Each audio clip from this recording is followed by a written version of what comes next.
preparing the live stream now. And I have found out that this part of the preparing the live stream will end up being like on the YouTube, but that's okay. It's always fun to see the beginnings, see what the behind the curtain, reveal the veil. Yeah. And welcome back to another episode of Pokemon Knowledge. On today's episode, we got another great live coming up. So on today's video, we're going to talk about the health of the Pokemon hobby, or at least how we see the Pokemon hobby currently. But with that said, I have a very special guest. Now, if you guys are not familiar with Josh, he runs a YouTube channel, The Old Card Shop. He has a Whatnot by the same name, an Instagram by the same name. After this video is over, there will be a link to his different platforms. So I definitely recommend you guys go and checking out his YouTube, giving him a subscribe, checking out his Whatnot, giving him a subscribe. But with that said, Josh, if you first of all, I want to say thank you for giving me your time and being willing to come on this channel. But if you just want to tell anybody out there who may not know who you are or may not be familiar with you, just give them a little bit of your backstory just in the Pokemon hobby. Well, thanks for having me, PK. I'm really happy to be here. I've been watching a bunch of your stuff lately too. You've been doing some great lives, so happy to be a part of that little lineup here in all the hype. If anyone isn't aware, I'm a live streamer on Whatnot. I mostly stream on that platform, though I do a little bit of YouTubing as well. So anyone who wants to jump down and give me a follow on my YouTube, that would be greatly appreciated. Once we go to 1,000 followers, we can do some lives as well. So that'll be kind of fun. But yeah, I mostly am a Pokemon seller, reseller. I've been doing this full time now since last January. It was around my birthday. My birthday's in January. And so it was around my birthday last year that I decided to really go full time in the Pokemon sphere. And I'd been already streaming before that, sort of part-time, and selling a little bit on TCG Player, and I have a website as well. But yeah, it's been a fun ride. And now I currently I stream. I don't have a set schedule, but like I said, about 3 to 5 times a week, just like kind of pop on when I can. So anyone who's my viewers here, they know that when you see my live streams pop up, it may be pushed a couple hours, a couple of times before I actually go live. But I'm sort of a one-man show. So I just I do all the shipping, all the back work, all the buying, all the selling, all of the legwork myself. So sometimes streams get a little bit pushed once we're doing orders, but yeah, definitely happy to talk the Pokemon market. It's one of my favorite topics. I bore my girlfriend with hours and hours of this talking probably, and my friends as well. So I'm sure you can relate. Yeah. I think I've heard you talk on your lives that you said your wife doesn't necessarily, she's not as into Pokemon as you are. Nope. Yeah. Like when I was just explaining just some stuff just a little while ago, it just goes in one ear, one up the other. She's like, yeah, that's nice. I'm gonna go over here. And I'm like, okay. But is there anything you collect in particular, like any cards or any sets or? So yeah, I actually started off not as a seller. I started off as more of a player than I did a collector or a seller. I entered the hobby when I was about, I don't know, like 8 years old, like the most of the rest of us. I'm in my early 30s. Blue gang, I chose blue. We were just talking about that before the stream, but I entered the hobby with the video game first, and I very, very quickly found the anime and the cards. I started playing the cards with my little cousin who was a couple years younger than me. She and I started kind of buying together because my mom and her mom they're sisters and twins. Yeah. And so we were very, very close. She's closer to a sister than a cousin to me. And so she would, I'd get her to buy things, and then I would trade with her. And that was my entry point to Pokemon. So I've been really involved with playing the game since I was about 8 years old. I moved into competitive playing in my local, my local atmosphere. At that time, I lived in Oklahoma, in the middle of the country, at a small town, and there really wasn't a lot to do out there. And so I was sort of an awkward kid, but Pokemon and trading card games always, and having a binder, always gave me like a way to go up and like walk up to groups of kids I didn't know and say like, hey, you guys want to trade? Yep. And that would be my entry point to like making new friends. So along the way, I started kind of trading, but mostly for the intention because I played the game as well. Sure. Did you have like that one card you always collected? For me, I was always like that base set Raichu guy, and I never got it when I was a kid. And it was a card I ended up collecting a lot of when I got older. What's funny is because I never did. So I do now. The way that I collect now is so much different than the way that I collect when I was younger. I strictly was a player. I did not think of the cards as any sort of a collectible. I collected Beanie Babies and baseball cards as well as Pokemon cards at the time. I didn't really get into Pogs. That wasn't my thing, even though you would think it was. But the way that I interact with the hobby now is so vastly different than the way that I interact with the hobby back when I started out. And it's Sure. probably a vastly different way than the way that kids today who are entering the hobby probably interact with it now too. Yeah. But yeah, like you asked if there's a particular card that I like. Yeah. I don't know if there's someone who is Is in this that hobby who likes this card more than I do. is that the Black Star Eevee number 11?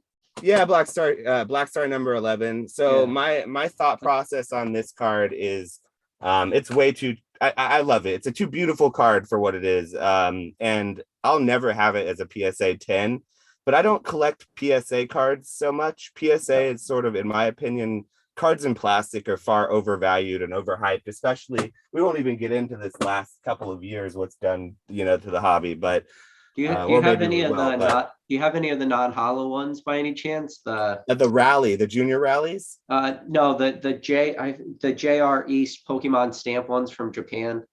Yeah, I think those are the junior rally, or at least Oh, that's how I think of them. And they're the okay. non-hollow version. Yep, That's the yeah, one that I'm not as into. I really love the hollow pattern on it. So sure. it's funny because a lot of people in the hobby really value like simple, like rarity over like beauty or, hollow. But for me, like if there's two versions of a card and there's a more rare version that's a non-hollow, but then the hollow version's far more common and way cheaper, like Yep, I'm way more likely to want the hollow version that's cheaper, more accessible than I am to sure. like go pay $1 million for the one Yeah. of 10 non-hollow version of the same card. So And especially a card like that, a Pokemon League promo, 2000 and or and I have a 2000. connection to that card in particular because like when I was growing up, that was one that was like everyone had in their binder. So Yeah, like I yeah. didn't start collecting that card until 2-3 years ago, maybe. Yep. What happened is when I re-entered the hobby in 2019, right before Hidden Fates, around the time of Hidden Fates was what got me Oh, back into the hobby. okay. So that's when you got back in. So did you start ripping Hidden Fates? Was like that the first big set you kind of went Yeah, after? so that was for me. My girlfriend, luckily for me, she may not be as into Pokemon as like I am, and I bore her with the stuff, but she's into Pokemon, and so Yeah. for me, Hidden Fates has a really, really a good feeling that I attached to it because my girlfriend and we hunted that stuff just like a lot of people who are in the hobby at that time. Like a lot of people think of like modern as always being super accessible, and it wasn't until Oh this last yeah. couple No, of years. Hidden Fates was that first set that Hidden was Fates tough. was, yeah. It wasn't impossible like it is sometimes today, but it was definitely the hardest of them. And that was a great like re-entry set because when you think about like what were the cards in it, what generation were did they have like it checked all the boxes, Gen 1, Charizard Chase, you know, great promo in the ETB and great ultra premium collection with the Rayquaza, and it had Shinans, and it just check a box, check a box. It was across the board a great set. And I think that's how people will remember that. But it is awesome that you've been able to, start then, but you were still there before like the crazy like 2020 Logan Paul hype and all that stuff. But that kind of segues us a little bit into the topic of today's video. And the topic of today's video is just the overall health of the Pokemon market. And some people out there are going to hear it and be like, how? And I'm going to just start off with saying, I think that the Pokemon market right now, today, is the most healthy Pokemon market, most healthy Pokemon hobby I have ever seen. And people are going to hear me say, like, how can you think that's the most healthy time in the hobby? Because prices are dropping, like pretty much, I wouldn't even say across the board, but a lot of like sets are dropping, a lot of singles are dropping, stuff like that. But when I look at the health of the hobby versus just the market, when I look at the hobby and I'm like, dude, booster boxes are starting to creep down to like affordable prices, like $80, great entry points for things. And like today, I just saw Pro Football Pete on eBay put up his Brilliant Stars booster boxes at $115 free shipping. When I look at that as a super hyped modern set and seeing booster boxes right at release being 115, like for me, I look at that as super healthy, because is that a healthy price for somebody to go and invest? For me, I would tell somebody, don't invest in a booster box for 115. But if you want to pay 115 to open that booster box and just experience a fun Charizard set at release, I'm going to tell anybody out there, like, go for it, man. Like, you should be enjoying this hobby. If it's just like, I got to buy everything, keep it sealed, and I can't have fun with anything, then they're doing it wrong. But I look at the overall health. I'm like, dude, this hobby is healthier right now. I'm looking at a lot of the price, especially the stuff I'm going after, which is the more niche type things. And I don't know what you go after for your personal collection, but I go after a little more of the niche stuff. And the buying pressure and the demand is still really strong with some of the stuff I'm going on. And I found that the market and the hobby in general has been pretty predictable, meaning the products and the sets I thought were going to go down in price have. The cards I thought were going to go down in price have, but the ones I thought wouldn't are all staying strong. So I know that was a long-winded answer, and I appreciate you sticking around, but I don't know, what's like when I say, do you think the Pokemon hobby right now is in a healthy state? Like, what do you think when it comes to that?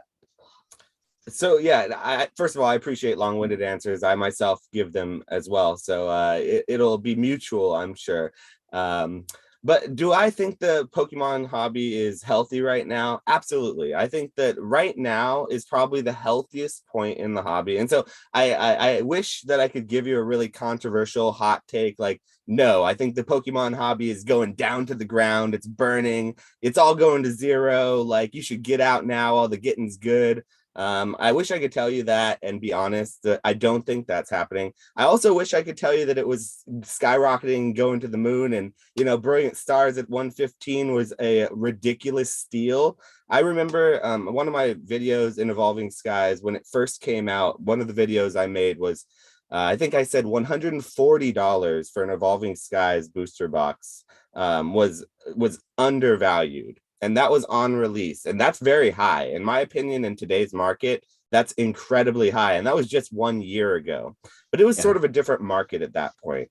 And I, in my video, I prefaced, or I said as well, that I didn't think it would hold at that point. There would be fluctuation, all this stuff. But because of how high or how high demand was at the time, it just didn't seem like the supply would be able to keep that rate.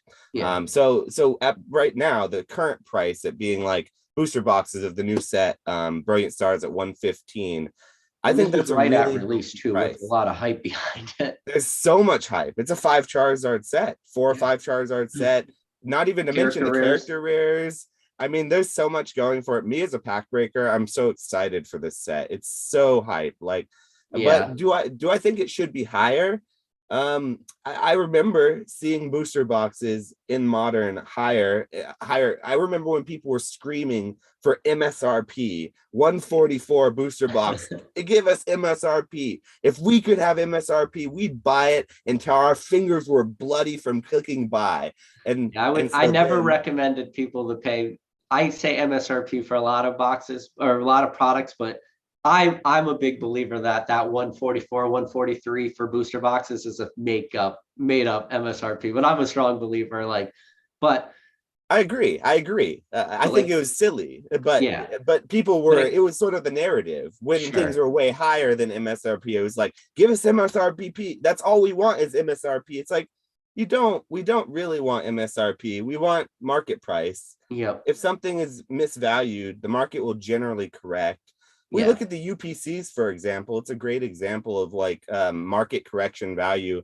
Even right when they were released, and when everyone was saying there's going to be 1 million of them, 3 reprints. Reprints are coming. After Christmas, they're going to release the floodgates. I never saw them dip below $200. And you know what? You're exactly right, because when you phrase it exactly perfect, you said it's market corrections, and you're right. And people look at market corrections, things that, and I hate to say that like this market correction was obvious because everybody's like, yeah, sure, you really didn't see that coming. It's like, no, this is a market correction. Like things are going back to where they should be. Like modern product at release shouldn't just be mooning every time. So when I look at this, like you said, as that market correction, where other people look at it as a market crash, and I'm just like, no, this is healthy. Like for me, because I felt so one of my biggest concerns for like just Pokemon in general was,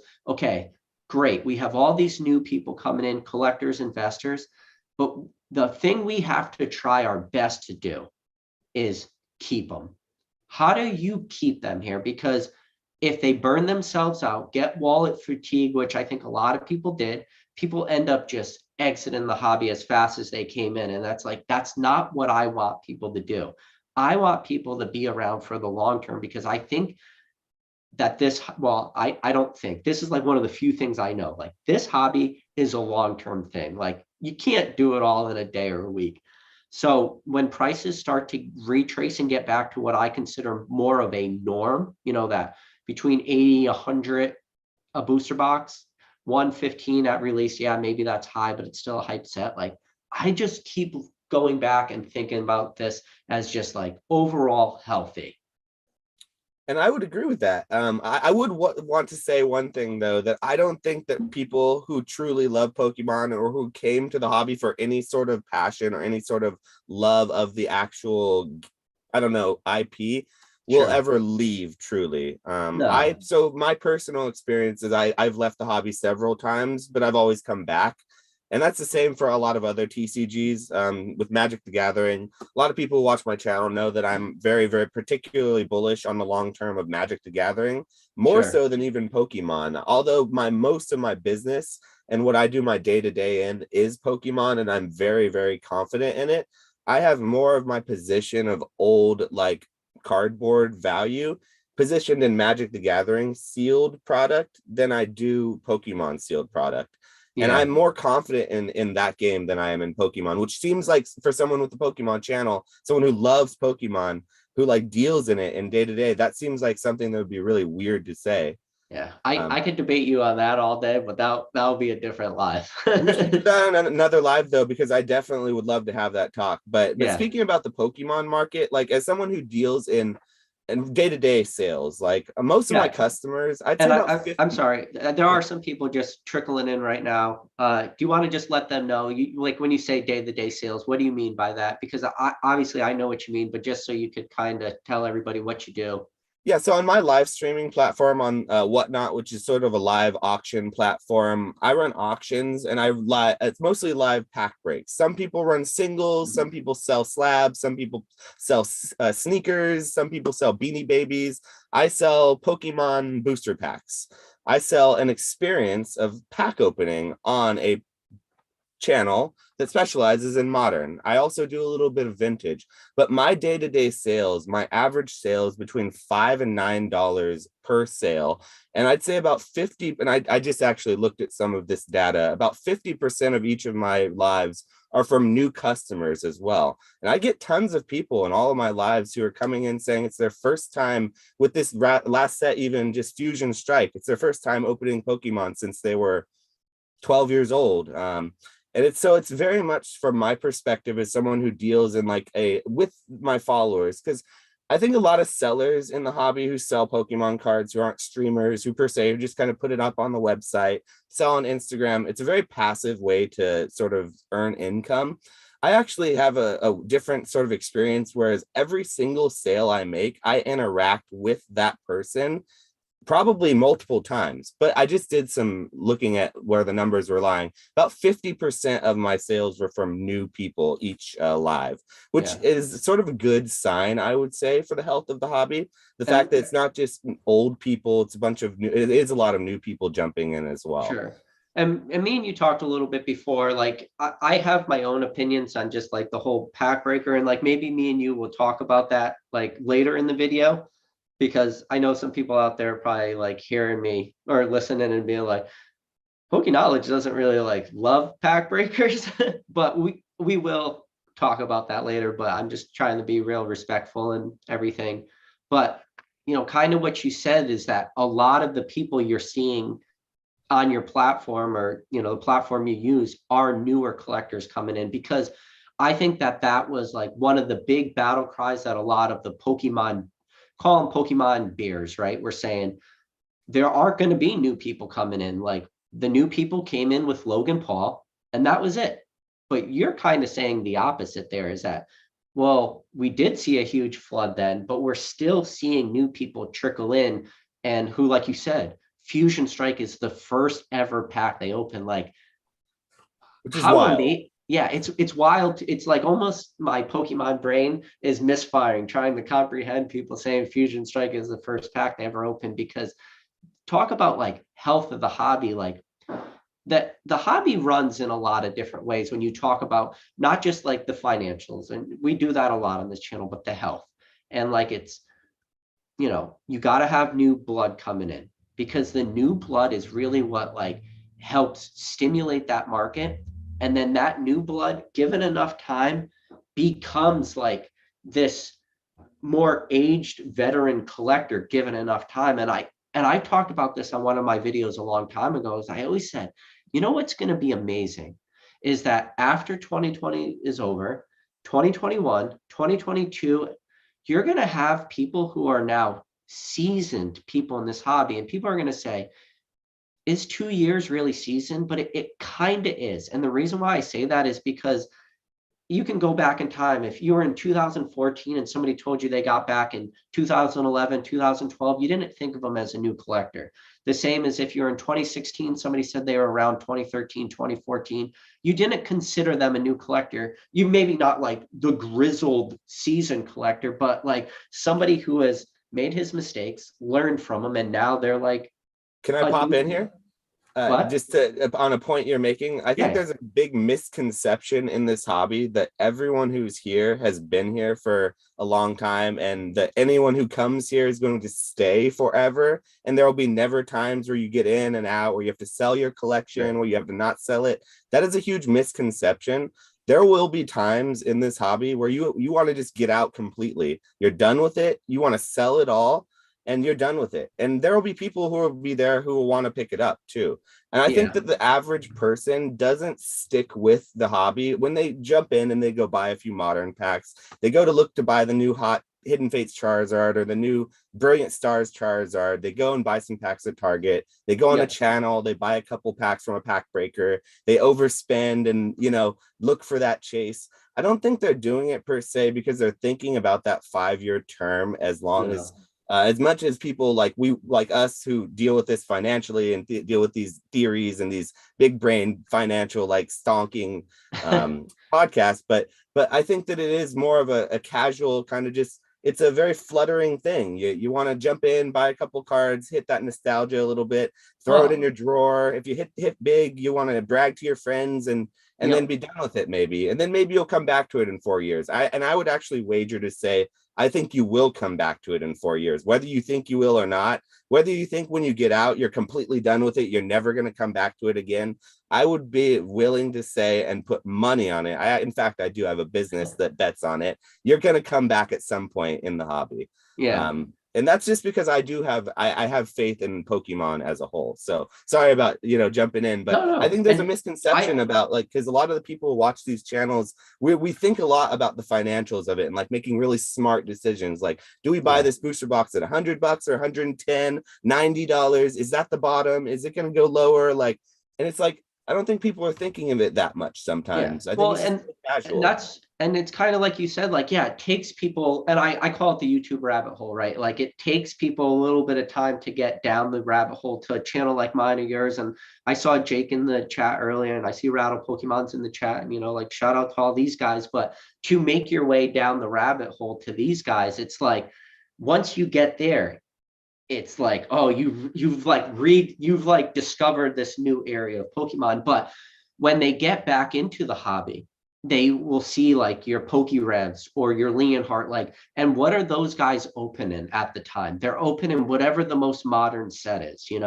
So it's almost that weird thing where when we talk about the health of Pokemon, it's like as long as those guys are doing well, there's going to be a trickle down effect across. And when I look at like the health of Pokemon now, I like to go and look at what sets and what products am I buying. And I'm always going a little more niche, right? I've made it very clear on this channel now, if people have watched enough, like I'm an e-reader guy, Nintendo set guy. The prices for a lot of this stuff has not retraced. And if it has retraced, like not enough for me to notice, because I'm having more trouble picking up some, especially like things I need to complete master sets, like reverse holos has been one of the hardest things for me to pick up more recently than not. And Okay, these which prices, sets are you looking at right now? Which so I'm trying reverses? to complete my master set of Skyridge. So, Oh wow. so And you're looking at 144 reverses? cards all in reverse. And You believe it or like the not, reverses from the e-readers? do I like them? Yeah, the reverses from the e-reader sets. I like the chase, Hmm. if that makes sense. Like Okay. well, first of all, the artwork is great. Now the actual like hollow foil pattern of reverse hollows from these sets, like Expedition, Aquapolis, Skyridge, like it doesn't do much for me, but the whole chase is what does it for me. And I'm I with you on the artwork. I'm with you on the artwork, and the fact that that's not in foil doesn't matter to me. But yeah, it sort of bothers me is like if I were a master set collector, if I had to choose like to set to collect like the reverses of the Skyridge versus the regular non-reverses of the set, I would actually probably lean towards the non-reverses. But this is also me but classically. I'm talking master. I'm talking 144 in regular, and then you got all the Right. hollows. Then you have all the regulars like commons, uncommons, rares, and reverses.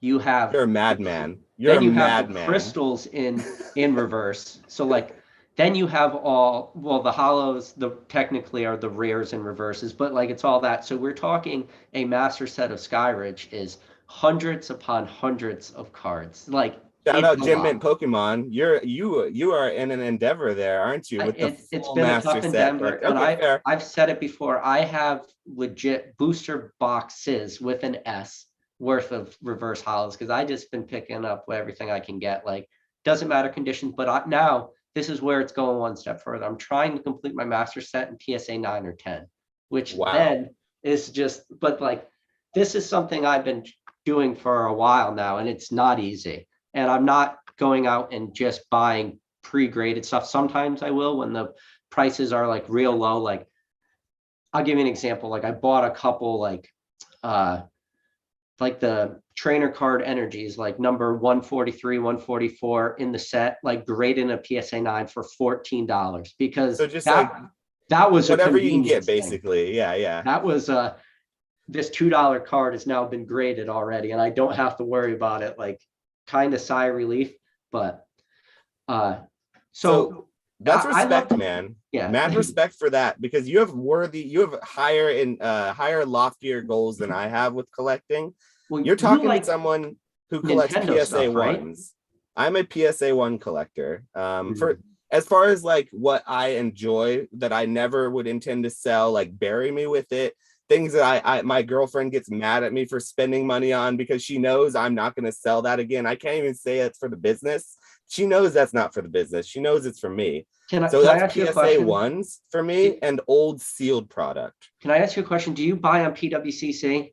Not often, no. Did you I'm buy not the Raichu Unlimited from base set? That was a PR one from so so no. I okay. specifically have very niche taste with my PSA ones. It's not Yeah, anything PSA one. I don't want to collect a master set of Pokemon. gotcha. Right now, what I'm working on is my gold stars. I'm doing a gold star set of PSA one. I like high end. That's Here, like I have this one sitting up that's a here. chase right there to try to do that. Like that's gonna take you years to complete a master set in one. Oh, The the Charizard Charizard from from Dragon Frontier. I Frontiers. only have a couple on display at any point because I have like 30 of them You at this point, I do think. you have the Mew from Dragon Frontiers too, or just Yeah, the I've got that one. The notable ones that I don't have from Gold Stars are the Pikachu and the Rayquaza. The Oh, okay. Rayquaza is going to be one that obviously is just going to cost me an arm and a leg. Yeah. The I've been Hollow trying to buy Phantom one this Pikachu you last might be couple of able to do. months. The Pikachu's not hard. I actually just saw a Pikachu sell yesterday for like 350 bucks. Too high for my liking. The thing about PSA 1s is they go for about PSA 4 to PSA 6 prices. And it doesn't make sense because the damaged cards themselves are typically, I mean, you can pick up a gold star for like less than $100 if you're patient in an auction, like as a damaged. And I'm very Sure. particular about which like damaged cards I like. It has to be the artwork on the picture has to still be kind of nice. And if it does have damage, I like the damage or the wrinkle to run through the Pokemon so it looks like they're kind of like battle scarred, Oh, and so that's it like adds interesting. character. Thought process with PSA cards is I don't think cards should be put in plastic. And if they are put in plastic, that's totally fine. That's totally on you. But if you do put it in plastic, I personally don't think they should be overvalued at the point that they are now. First That's of all, I'm a interesting take. player first. And so I have that Yeah. bias. Like, first, I'm like, these cards should have been played with. That's what they're made to be. You know, the collectors are great. I love collectors. I'm a collector now. I don't play the game anymore. But it's like I have that bias, I think. So for me, PSA cards are somewhat overhyped to begin with. And so for me as a PSA 1 collector, I do it for the memes and I do it because I enjoy the art still. And I still Yeah. like those old trophy cards. And even though I'm just going to put them in my binder if they're damaged and enjoy it the same way, I might as well throw it in a slab for, you know, $20, $30 once they lower those prices, and I'll pick them Yeah. up in auctions. But Yeah, that's okay. I've been trying to complete a 1 through 10 base set Raichu. It doesn't matter if it's unlimited, shadowless, first edition, but I'm trying to do it with all subgrades. So 1.5, 2.5, 3.5, 4, and I have a box. So my lowest grade Raichu right now is a VG3, PSA 3. And then I have a SGC 3.5, and those are my two lowest. so don't ever be a PSA 1 collector. Shout out to anyone who's here watching. Don't ever do it, because this is the kind of stuff that will happen to you. I hope there's a collector out there like you for this particular Charizard. But Uh, so my last oh, PSA EX submission, Dragon. yeah, the EX Is that Dragon Charizard, is that they number gave me the 99? 1.5. Is that a number 99 in the set, right? Yeah, so number yeah, no, 100. I'm sorry, Oh, number 100. 100. Okay. Yeah, But that's one they of give the me a three secrets. 1.5, and I don't know where there is a 1.5. I know there are people like you who collect, you know, the Raichus and stuff, but I don't know who there is a 1.5. And I don't know who they were giving any favors to by giving me that extra half a point, So but it felt like spite. what was the big ding? Or sorry, you were just going for the one, but they decided to give you a 1.5. Yeah, so it's a beat card. This thing's got Yeah. water damage. So my favorite PSA ones are ones with water damage. I enjoy water damage because it doesn't show up so badly in the slab, but it's Yeah. really it destroys the card. And so when you put it in plastic, it really does do well to display the card.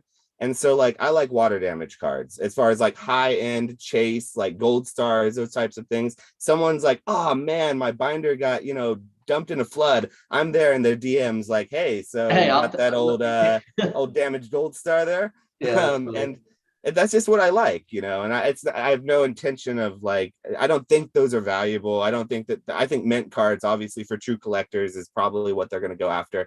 It's turned into a joke, like with people on my whatnot, like whenever someone talks about, oh, that's PSA 1 for sure, they're like, oh, show them. I'll start showing some PSA 1s off. But I mean, it's just the type of stuff that I like. I like weird stuff, you know. You're asking the types of things I pick up for like Yeah. what I think is an investable or if it's going to do well over time. It's not that. Oh, no, I no, no. actually That's just yeah, bought. that's a super niche thing. Like I Yeah, I always tell people, I'm like, you should be happy that I'm the only person picking these up and clearing them off the market for you guys. So picking up all yeah. this junk for my own personal fun. But no, I'm still but buying Hidden Fates right now. That's my like I still think Hidden Fates at the high prices that it is, especially like with single like baby shinies and stuff. I just bought a stack of baby shinies today for like less than, I think it's like $1.50 a pop. there's a And I lot mean of that's people just there seems to be a lot of people doing that right a lot of now. people. I mean, because those and amazing rares are such good buys. It's like Yeah, when I pull an amazing rare, it feels so good. Like it doesn't feel like I pulled a $1 card, but the yeah, reality is you pulled a $1 card. So, but it feels good, and so I mean, I buy them, but I don't sell them at that price. And so yeah. like I've been buying that kind of thing. But And it, definitely healthy, I would say, from my perspective, as someone who deals with a lot of single, or I mean, I don't deal with so many singles, but I sell a lot of cards. I'm even though the market has corrected because of supply coming back, I think that was to be expected. There were a lot of people who've been saying that was going to happen. It wasn't like someone had a crystal ball that they were able to tell the future. It's like Pokemon can basically turn the printers on and print money, and so Yeah. they're going to. Like just yesterday, the fact that they just, or the 2 days ago, that Pokemon said they were done printing celebrations or the party's over I trainers. I wait. thought that was such a I thought joke. it. No, I think it was more the Pokemon Center ETBs, right? I don't I think. don't know. It seemed very misleading, and maybe that's what they meant. But the way the community took it, I was streaming when it happened, and someone came into my stream and they're like, "Hey, did you hear Celebrations is going out of print?" And I was Yeah. like, Can you ever remember a time Pokemon doing something like that flashy? First of all, you don't ever know when stuff goes out of print unless like you have a relationship with distributor, then your distributor even tells you then, they don't it, know. and My I was just gonna say, distributor then literally it ends up dropped coming on back. me. Yeah, he just told me that we were done with Fusion Strike. And Yeah. just like 2 weeks ago, he's like, "Oh, by the way, you want some Fusion Strike booster boxes?" And I was like, "Yes," but I thought, okay. He's like, "Yeah, I know. They just kind of dropped it on me." It's just the way that logistics are working right now. We hear time and time again about supply chain issues and all the rest of the world. It really does come down to that with some of these things, especially with like tracking. And this is sort of a side thing. I just had a package that was it was in transit for more than a month, and it was like lost in translation. It got lost I've in Texas, and it I've got been there, delivered. man. It somehow just randomly showed up and got delivered, and it was like it's just logistical things right now, I think, in some regards. Yeah. But no, it's But no, funny. Celebrations is not going out of print. Like they're gonna print that set for the next, I would say, at least year. Okay, so maybe not more than the next year. And maybe they printed so much of this stuff that they don't need to print more. They think the market's fine. But I can tell you, someone who sells this stuff, who sells packs, breaks on my channel, Celebrations is still, I'm sick of opening this stuff. I love Celebrations. I think it's so good. It's still the most asked for, the most in demand set that I offer. It's that and Evolving Skies, without, hands down, like without a doubt. And we'll see what happens with Brilliant Stars and stuff. But you know, and the kind of, I know we kind of went off on a little bit of a tangent, and there's some stuff I still want to ask you too, but kind of to bring it back a little bit the topic, but like the health of the hobby. Now, when I look at the health of the hobby, I look at what is Pokemon doing set wise too, right? And are they messing it up, like totally dropping the ball? Like there's obviously always going to be sets that people don't love or don't flock to as much, but I'm looking right now, like the set we're going into, Brilliant Stars. I personally don't know anyone who opened that set and was like, I didn't have fun opening this. Like it was a stinker, because there's just, and I look They're at this knocking it out line, of the park. They're literally every set. Like I even Battle Styles, I think, is a very strong set. it's Um, underrated. It so wasn't underrated at for sure. release though, which is weird. It's like everybody flipped a light switch. I think because the pull rates were like harder. And when I say the pull rates were harder, I don't mean like the actual how many hits are you going to get in a booster box pull rates. I'm talking what are the big dollar amount cards. That's what I'm talking about for pull rates that people that just like kind of made everybody butt hurt, I think. So I think that the thing with Battle Styles, so I have a very unique relationship with Battle Styles. I actually started my first week on Whatnot more than a year ago on the release weekend of Battle Styles. So I was selling Battle Styles at $150 a booster box when on release, all the way down to like $80 a booster box when it sort of bottomed out. So I've seen the sort of rise and the fall of it. I've seen people be excited. The first day that Battle Styles came out, I remember on my channel, someone pulled that blue Urshifu VMAX. They Yep. Yeah. sold it. They were one of my followers for Holy $350 cow. that day. That's And they crazy. literally, they showed me, they're like, "Hey man, thanks so much." And I sent it to them. They're like, "Hey, can you express it?" And I was like, "Oh, it's going to get to you in 2 days. There's no way I can make it get quicker." And they're like, "Okay, because I'm not, can you send me a good picture so I can list it?" And so I sent them a good picture. They had it sold by the time it got to them. And they were, and it was just, it was funny because that, like I said, Battle Style is not the strongest Sword and Shield set, but by no means It's got some good cards in it. Like the Well, Tyranitar is fantastic. The Houndoom's fantastic. It was the advent of the rebirth of those alternative arts. and And it's so the like if same you're thing an with Chill alternate and art Rain too. collector, you have Everything to you get just battle said for styles. battle styles is the same for Chill and Rain too. And maybe, and then obviously Evolving Skies and Celebrations knocked it out of the park, but even Fusion Strike, I know Fusion Oh, Strike a such a lot. good set. Yeah, they shit on it too. But when we talk about like, well, how many secret rares are in this set? It's like, That's a whoa, different story though. Fusion yeah, Strike is, I don't think it's a story of how good the set is, how bad the set is, nor about it being a big set, small set. I strictly think it has something to do with when and where Fusion Strike was launched. So you have to remember Fusion Strike came out on the same month of Celebrations, essentially, on the backs of the strongest set of the Pokemon, of the 25th anniversary set for Pokemon.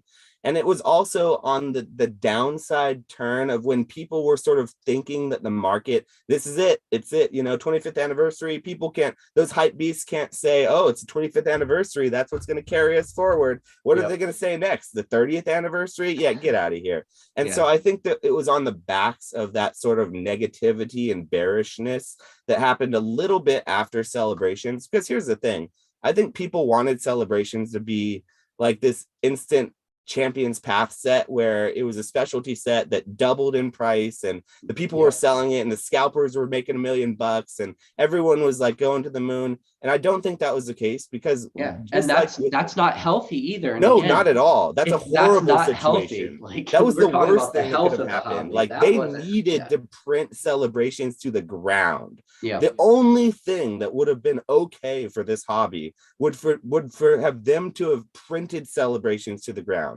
If they didn't destroy the print run of Celebrations, like, and I mean destroy it, then there would have been serious repercussions for this hobby. And so yeah, the fact that it got so printed, that we're still seeing it out there, that it's like they're announcing on the Pokemon Center, hey guys, party's over. I yeah, personally think that's a good thing. I know there are people who are investing in Celebrations who would rather, they got their case of ETBs, they want it to never be printed again, but I don't think that's a good thing. I think no, that it should be modern, should be heavily accessible, easily accessible, and I think it should be the entry point for people to get back into the hobby. Now where they go from there, if they go to vintage, they go to slabs, which I think they probably will at these days, that's where everyone goes for some reason, is slabs. It's like, where's the good old binder collectors at? That's where I want to know. Like, I know there's some of them probably here in the chat that shout out to binder collectors out there.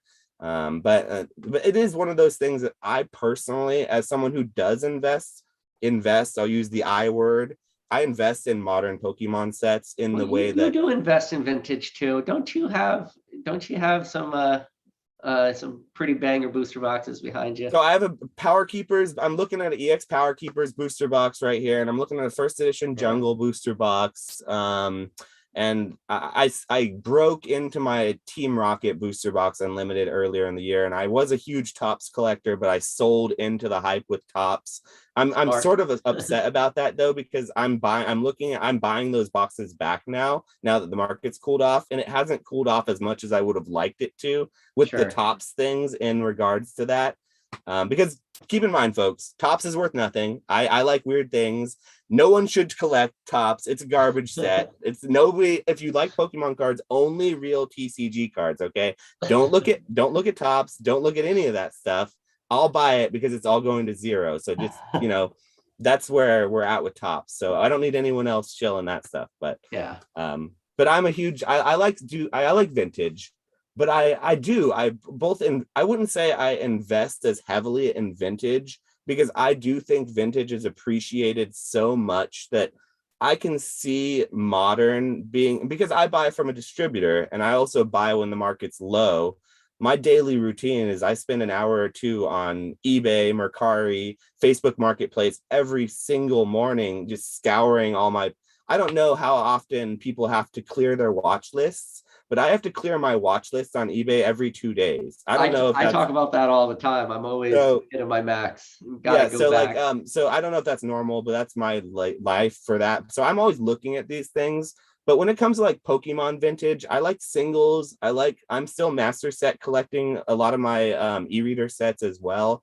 I personally am not crazy, so I don't go after the reverses, because I also don't like the reverses from those sets. I think that I just don't like that blank, it reminds me of the Evolutions reverse. It's just kind of like a flat hollow on the, I don't Well, know. I love the I know, E-meter or I the know what you're saying. Like, EXs trust and me, those reverses. there's good reverses, like EX Ledger Maker, stuff like that. Those are the Those good are so reverses. good. The best sets of Unseen all Forces. time. Fire Red Leaf Green, Unseen Forces. Yeah, Two of the best in my opinion for reverses, at least. Like, sure. yeah, Yeah, but especially Unseen Forces is a banger one. EX Emerald, I say, is slept on too as a good one. There's a lot of those good ones, but yeah. but I do think that there's a little bit of a misconception about, in my opinion, I think people are a little bit overly, like, I don't want to say so. Here's the thing. I think that there's like this weird hierarchy that happens in the hobby that I don't like to see. I think that there's like an establishment of hierarchy that it's like people think that like players are like the top of the chain, and then it's like collectors that don't sell cards. Like, if you collect but you don't sell cards, you're better than someone who like only sells cards or collects and sells their cards. And then it's like it goes down the chain to like, do you play the game? Do you only collect? Did you used to play the game? It's like you have to like qualify yourself, and it just feels like gatekeeping in some regards. And And I then don't like and seeing then at any the of bottom, that. is it just Jacob and Collectible Guru? Are those guys at the bottom? Is this the Right. hierarchy to them? And I do think that it's fair to make some sort of a judgment on those types of things, but to a certain level, it's like, are we like, what's the point? Like, what, everyone collects in their own way and invests in different things. But I Oh guess yeah. my hot take on vintage per se, just to kind of bring it back on like collecting and what I think is good buys and things that Yeah. I personally buy into, I think vintage has moved up a lot already. I think it's very expensive. And for example, for a Team Rocket unlimited booster box, which boomed at like 14, 15,000 during the Logan Paul hype. For Yep. that, now it's sitting at closer to 7, 8,000, I would say. For that to Yeah. jump again and double, it would take another crazy spike like the Logan Paul hype, or it would take a lot more to happen. Whereas for like a booster box like Evolving Skies, you buy it at $100. For that to double to go to 200, well, hell, I've seen Vivid Voltage at 200 in last year. And it's more about timing in that regard. And so one of the fun things that I've seen a lot of people talking about, shout out to Dan, Catch 'em All Collectibles, really, really great video he did today about investing versus, just your semantics, or not semantics, investing versus calling it an investment versus not. I think that it's fine to call something like Pokemon an investment, as long as you are aware that you can lose a lot by doing so, but you can lose a lot in traditional investments as well in Yeah. some regards. He was talking. Yeah, I saw Dan's video, and he talked a lot about traditional investments. And the thing I just say all the time is I'm so tired of hearing people comparing it to like the S&P 500. It's like, get your shit together, do all your other investments first, max out your 401k, get a backdoor IRA, get a mutual fund, get a brokerage account, get an investment advisor. Don't listen to us. Get your shit together, then come here and we talk Pokemon. It's like, We're just having fun. We just love yeah, cardboard, we're yeah, just sitting here talking about I'm so cardboard. sick of like comparing it to this stuff. I'm like, it's not the same. Stop. It's Well, like, we want our cards to have value though, but I will yeah, say it's important for those cards to have value. And even though I'm sitting here preaching that I think that modern should be printed to the ground, printed to oblivion, easily accessible, if booster boxes dipped below $100 like regularly, I think we'd be having a different conversation, and I would be telling you I think it's unhealthy for the hobby. So at 115, I think it's very healthy. At 100 or under 100 for a booster box, it's like a modern first hype set like Brilliant Stars, I would be worried so personally. I say though that I think it is healthy because as long as the dip is predictable, and again, people are like, you can't predict Pokemon, stop saying it. I think you can. If the dip is predictable, meaning your first wave comes out, the prices are at the what I consider healthy 115, like we're seeing for Brilliant Stars. Wave two comes out, prices dip a little bit more, they hit that 195, and then wave three hits, and then everyone that wanted it in wave one, wave two got their fill, then that like dip happens to that 85, 80. I look at it as being healthy because now you're able to like foresee exactly what's going to happen and things start to make sense. And then once it hits that low, now this is where the health of the hobby really comes in for me. And again, this is different than what you say, because you don't look at that as being healthy. Now, once it hits that floor, do we start to see this gradual uptrend happening and not seeing like either a crazy spike up, but just gradual? Because for Pokemon to be successful in the long term, there'll always be peaks and valleys, but the overall trend has to be like a nice gradual chart, like that's how I look at it. But I can see how you can see that being unhealthy, because you're looking at it more as somebody who has distributor agreements. You're a seller of Pokemon, especially sealed modern product. You're going to have a lot of trouble. You won't be able, first off, sell booster boxes at $80. You lose money. I won't sell them at $100. I just straight up won't be able to sell. And unless, here's the thing, for that to be healthy, what would also have to be true would be I would have to be able to call up my distributor and order as many cases as I would like of X, Y, or Z's set, to then turn around and sell at $90 to $100 a booster box and make $5 to $10 a booster box 100 times. I would do that happily all day long. But the reality of that is I can still only buy on release. For example, and everyone's different. Everyone's distributor. This is one thing that I think a lot of people who are watching, who definitely, they like to hear this stuff because it's good to hear from the other side. There's a misconception about distributors that you can buy like massive pallets of product, because they've seen Rudy from Alpha Investments, they've seen Danny Phantom with these just massive pallets of product in their garages or in their warehouses or whatever. I am allocated from my distributor, which is one of the smaller distributors, mind you, and I'm a relatively small channel, so I ask for 10 cases of Brilliant Star, because I can move through easily 10 cases of booster boxes of Brilliant Star, even on a release weekend.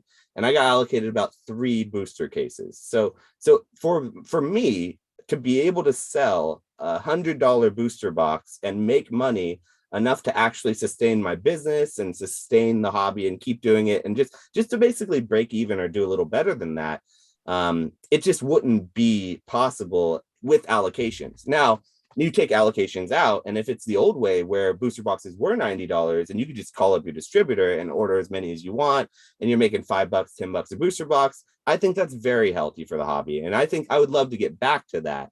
But currently, there's still not enough supply to meet demand. And I also think there's another misconception about modern that people like to make when it's especially more of the bearish arguments against modern, is that everyone has like booster cases like they're seeing behind me, like this in their closet. Yeah. Like, this is not normal. I am not a normal, like most of the time people have an ETB, they'll have a Hidden Fates ETB, a couple tens, some Everybody cool has a Hidden Fates ETB. I've seen all the shelves of the closets that people have in reality. And if people think that people really have like cases and cases of booster boxes and all this stuff like in their closets, so they didn't sell out when they had their rent due the next month or whatever small time, they got a flat tire and Pokemon didn't go to 1,000 in 1 month, and they had to sell their boxes. It's like, I bought these Vivid Voltage booster boxes for $200. It's not $500. What's going on, man? I need a new tire. I always wonder who those people were listening to, because I watch and I absorb a lot of like content, but maybe I just was so blinded by anybody pumping up product like that I just like, I ignored it or don't follow those people. But I always look at it and I'm like, no one I was talking to was saying buy this booster box. And I hear some, like, I think maybe you're alluding to the Rudy video where Rudy was talking about the guy that bought like $10,000 worth and tried to sell it to him. Yeah. My only thought is, you're going to tell me there was somebody out there in the world had $10,000 to buy Vivid Voltage at 200, and when it crashed down, he couldn't afford to replace his tire. It's just, so those type of people are not healthy for the hobby. They're not healthy for themselves. They need to get burned. They need to. That has to happen. Is a $10,000 lesson? Well, technically, it's the Vivid Voltage didn't go to zero, so it went to, let's just call it half, right? You went to $5,000 or $6,000. Oh, but Rudy didn't buy it at market price. Yeah, exactly. He didn't. He bought it at like 50% probably. Yeah, so that guy learned a very expensive lesson. Now, I've talked to some people in this hobby who maybe made poor decisions, but it was like a $90 mistake. And I say to the people, and then they'll sometimes tell me like, hey, I bought this fake card, or I went after this, I made a $15,000 mistake, or a $5,000 mistake, we'll call it, just this last year. I buying. bought the EX Power Keepers box that I just alluded to having. I bought Yeah, that in October around the time of Logan Paul. I bought it for $15,000, and now it's worth a strong $8,000. So we'll call it like a $7,000 mistake. yeah. I didn't. So I intended to break that booster box on my channel, and the market crashed essentially right after that, to the point where I saw box break after box break after box break just go south. And so I decided, I love the set. I'm just going to keep it. You What know, is it's the a power? I mean, obviously power keepers, you have the Jolteon, Vaporeon, Flareon, Gold Star. So Charizard as well. There's a Charizard in there and a reverse that's really low pop that people like. If you like graded cards, like I said, I yeah, don't like graded cards. I love the evolutions. I'm what an do Eevee packs like that collector. go for though? Because How much I does mean, it currently go for? yeah, Which one? The box itself? no, the power keepers, the packs, if you were going to do a box break, Oh, because so they sell for $200 about just per pack. So if I I, broke it on my channel, I okay, could probably realistically sell it for $250 because it's like a box break sort of thing. I think those And that's prices putting are me at low. under 10 grand. So in order to get 10 grand, you need to be at about $300 per pack for a box Yeah. break. Yeah, so you did lose out on that, but Well, I mean, I don't. So yeah, so it's one of those things that like I buy and sell throughout the ups and the downs, and so like that's one thing that like you can't ever time the market. I hear this a lot with this hobby. People like to say it's time in the market versus timing the market. I personally think it's a little bit of both, because I think both, yeah. you can have things that do very well over time if you just kind of got in really early with them. And that's the case with a lot of my old collection of stuff and a lot of my Magic the Gathering collection, things I never walked away from, or things I've had over time. But with things like certain things, you can, I think, time the market. Like, for example, we were just talking about it, Vivid Voltage booster boxes. They were $200, pushing 220 at a certain point. Yeah. That was wild. I You sold could a time hell of a that by lot of saying, Vivid. I'm not buying this. No, no, and Because I there's going to sold be a a lot of reprint. it. And I was telling people this is going to get reprinted as they were buying it, but people weren't buying from me keeping sealed. I don't sell sealed product. I open everything that I sell. Almost 95% of what I sell is opened. So that's also a way for me to be it's a bias I hold. It makes me more bullish on Pokemon, because when people say that there's a million of these things in people's closets being held, I'm like, I've sold a lot of this stuff and it's all gotten opened.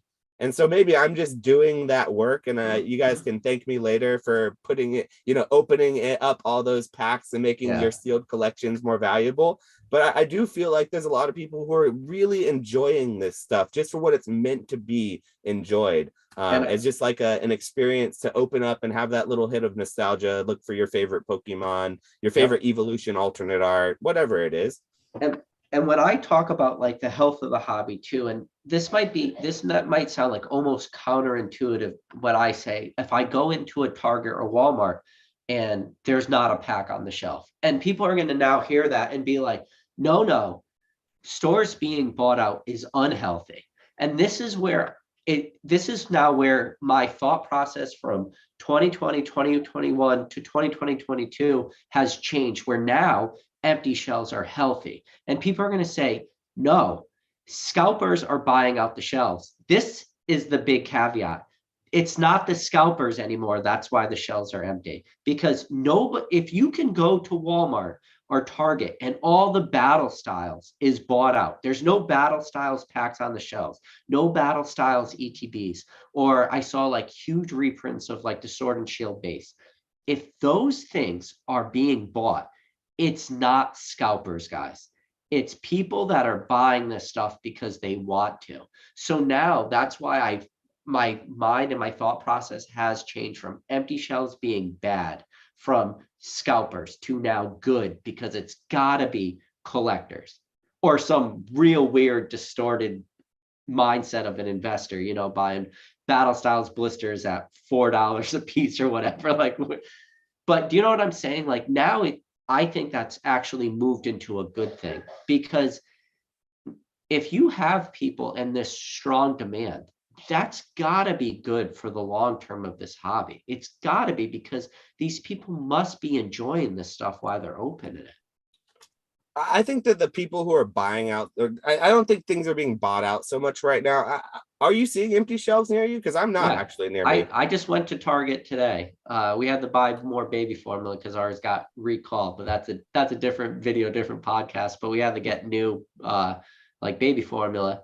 So I went and looked at the Pokemon section, and it was completely empty. Not a single pack, not in the toy section or on the rack. Wow. So I'm And in they were, California. I'm on the West Coast, yeah, and we like you're not gonna find these EV boxes in Target right now, but you'll find like this celebration lunchbox. I can't buy that for my distributors, so that's actually something I bought the last time I went to Target. There was yeah, plenty of them on the shelf though, and I not just these needed that ones. for my own collection. But like there with from my experience near me and for the last couple of months, there has been product on the shelf. It's not Oh, like Evolving Skies, I it's not think like you're the good lucky then, stuff. 'cause But it's I there. just today, I didn't see it. That's crazy. Wow. Yeah. So I guess it's different for everyone still. And that's what some of my viewers tell me too. Because like so I personally like I don't make money. I can't sell packs. Like I can't sell a pack for like $10 for like one booster pack on my channel. That's not how I run my channel. I am a pack breaker who breaks a lot of modern, but I don't sell per pack because allegedly I think you should be able to, and you would be able to go to your local Target, go to your local Walmart, go to your local store and buy a booster pack on the shelf and open it yourself. So like Yeah. for example, on Oh, my channel, I guarantee a hit when you're opening on the channel by continuing to open until we get through all the green code cards or the whatever the undesirable code cards are until you get a hit. And so it's not something you can go and buy on the shelf of Target. And so it's sort of a level of security for myself that I'm never competing with those guys like at Walmart or those guys at Target or even your local game store. I'm creating sort of an experience that is a little different. So like for me, I'm actually relying on the fact that modern is easily accessible. Even though oh, I do buy through a distributor, I think it should be on the shelves. And so the fact that it's not on the shelves, to me, I think that will happen for you. I think oh, it'll happen soon. It's just a matter of where you're at in the world, possibly. yeah. I'm hoping it does happen, but when I see this stuff still like selling out, like I said, my mind and my opinion is it is changing for, like I said, the healthiness of it. I don't know. That's just like where I think, and I guess you're very lucky that you do have product on the shelves, and a lot of the stores that are near me aren't. And because I look at it like this, are these scalpers clearing out shelves? No. Are they investors clearing out shelves? No. Investors do not buy $4 blister packs. They buy booster boxes. Like They did in 2020. They did in 2020, though.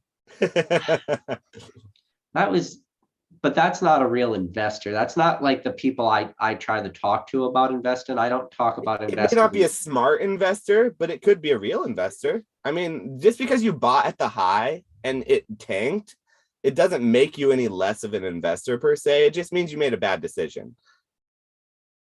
So I think some of those people probably are still here because it would hurt too bad to get out.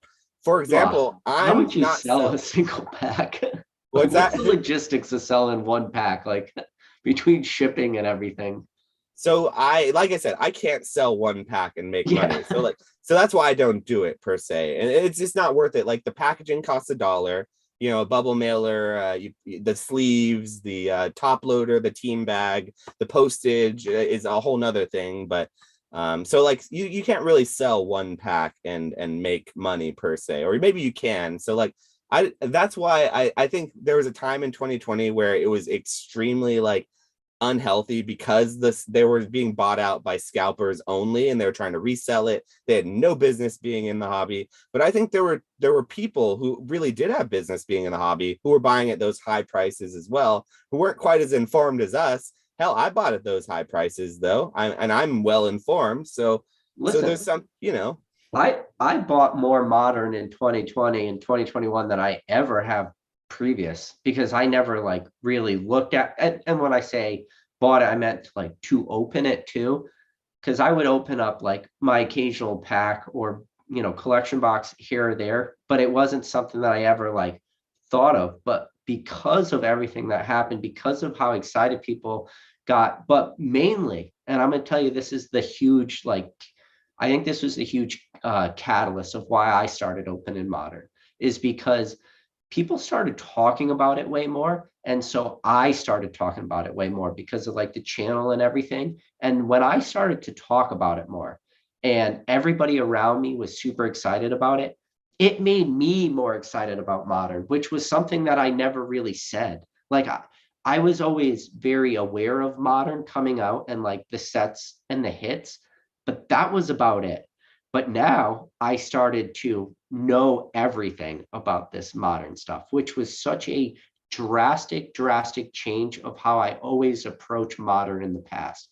So I think that alone is very healthy, where anybody that tells me like I love vintage and I'm like, what set do you love? And they just tell me a set and then they could tell me every card in it. And I'm like, yeah, that's healthy for you as a collector investor because you grew an attachment to a Sky Ridge or a Power Keepers or Unseen Forces or an Emerald or a Fire Red Leaf Green, like you said, like good, like that's healthy. You're growing an attachment.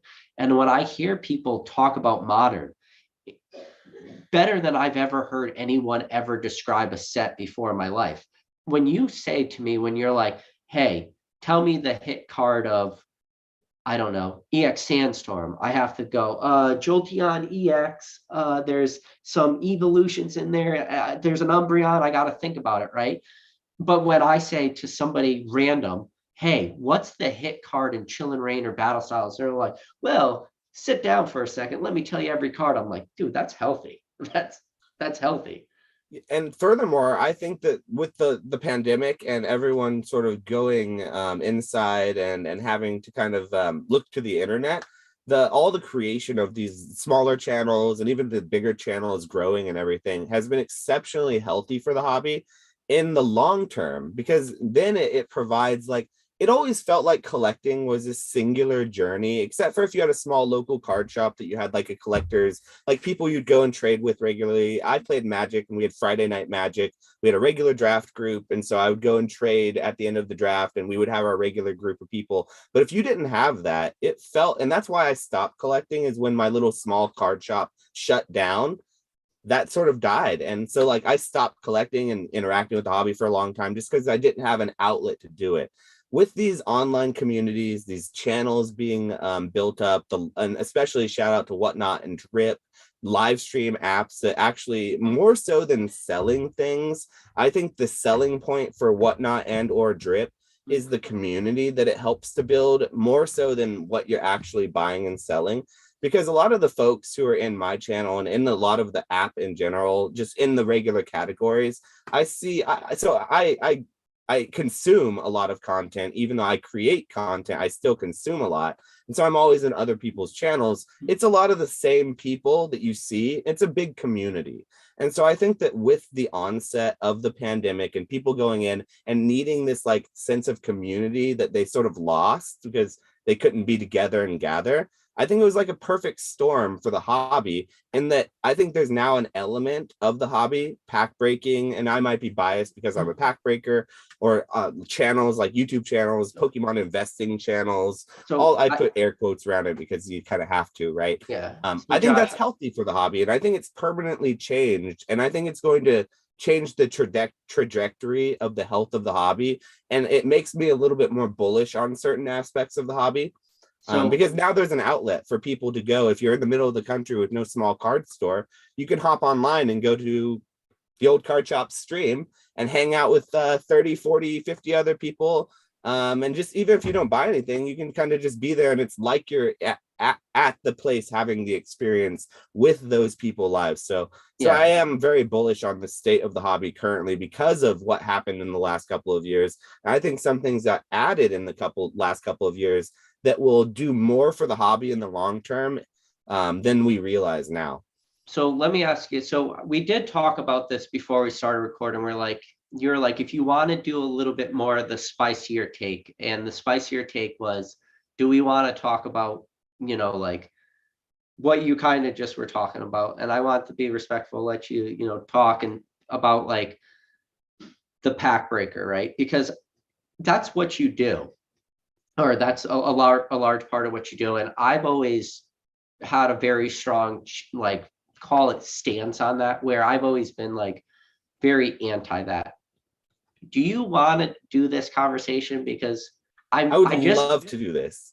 Okay. So here's the thing. This I is just, why before I'm comfortable. Before we start, can we just do ground rules? Because yes. I just want to say, like, I like you as a person. We've met at the Leonhardt Pop Shop. We talked. You were very gracious to come on this channel. Like, I could be pretty strong, like, worded, and I just don't want you to feel that I'm attacking you. Okay. So I come from a background of speech and debate in high school and Okay. Community college, and with debate, I enjoy and I like spicy takes, and I'm also very comfortable with what I do, and I'm perfectly willing to sit here and defend what I do to anyone all day long, because I think that other streamers who do what I do should also feel this way. So I've been wanting to have this talk with someone who could really bring a good, thoughtful conversation for a long time, because over the last year, because I have sold throughout the ups and the downs, I've gotten a lot of different takes, right? Because I've gotten called evil scalper, pack breaker, thinking I'm stealing from the kids on the playground and going to the targets and elbowing them out of the way for the packs and stuff.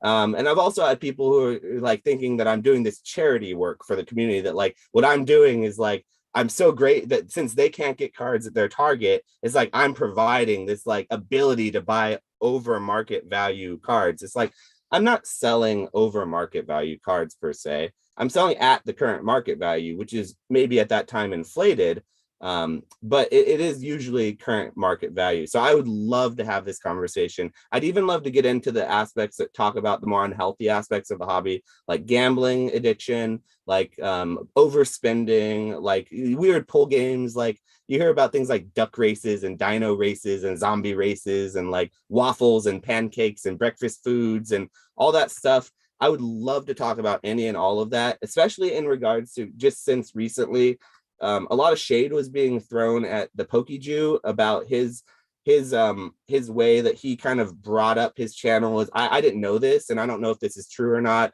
I think Cool Trainer Ryan maybe had brought this up on your channel, maybe, or was on his channel, but he said it was all through like waffles and like, these things where you buy a spot and you roll a dice and you get nothing. So it's just basically gambling. I'd love to talk about that too, because I personally have no problem with that stuff, as long as everyone who's involved is 100% like real about it. Like, you're not going to probably get something when you're buying into this. It's probably a gamble. It's 100% not worth the money. It's just strictly, you're probably donating the money to the person. I don't think that that's something I personally ever would condone, and I would never buy into that. But I don't think that it's per se unethical, as long as what you're doing isn't scamming people, and it's 100% like, you're not just bait and switching with these things. So I'd love to have this whole conversation, because my platform gets a bad rap for a lot of these things, and I don't do any of those things on my part of the platform, but I would love to like talk about it, because I personally, with some of those things I'm against, but some of them I'm also not against. I think it's okay. It's just bad decision making on the people, on the buyer's part. That's what that is. Yeah. So, all right. This is not where I thought the health of the hobby conversation was going to go. But it's a part of the hobby though, and it's a part of the hobby that some people consider unhealthy. I could do this, but I just gotta apologize. I don't want you to leave this and be like, oh my god, Pokenomics just went after me. But okay, no. So you said a lot. You brought up a lot of good points. You talked about a lot of different things. So this is where my problem is with the pack breaker mentality and the raffles and the stuff like this is, in my opinion, it's predatory. And the reason why it's predatory is because it's masked as being part of a community. But sometimes it's not really part of a community. Like, just to be engaged in like the chat of a live stream or stuff like that, very often, more times than not, what I've noticed is that people somehow start to build relationships with these content creators or pack breakers that is artificial, meaning it's not real. Like they're not really friends. This guy doesn't really like you as a person. He's trying to sell his product to you. And I've noticed on streams, which is a lot of the things a lot of people talk about, is people will say, use very predatory wording or predatory tactics like, this pack is selling really cheap, you should really bid on this, when in reality that pack is not selling cheap. It's actually still selling at a premium, but they're now trying to use their words or their clout or their manipulation tactics to influence people. And that's that's the first thing that kind of bothers me. But then you have like the Pikachu and the let's roll a dice or do a lotto thing.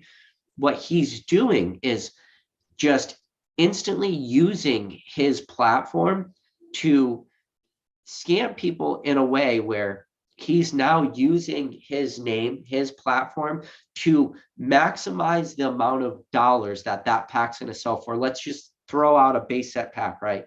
$400-$500 pack, whatever people are paying for a base set pack. But to do a raffle where everybody buys in for $100 and you sell 10 spots, you now sold that for $1,000. But 9 of those people are literally going to be out $100. But you do not care as the seller because you're making double what you would on, say, eBay. So I look at that stuff as being extremely predatory. But then there's also this weird subset of people, which I have noticed. And the way I notice these people is I listen to them speak. And when they speak, you could hear like tones of their voice or changes. And it's when they're showing packs on the screen, but they're constantly moving packs on and off the screen. And especially for like these bounties, where bounties, it's like hit a chase card. And if you hit a chase card, you win everything in front of me. It could be booster boxes, slabs. It could be freaking stacks of cash for all I care. They'd be slapping $10,000 stacks in front of people. If somebody wanted to, and this is the if, and not everybody's a scammer, and like that should be the first thing I say. Not everybody's scamming. But if they wanted to, they could create a bounty by repacking cards and make the prizes literally a billion, quadrillion made up.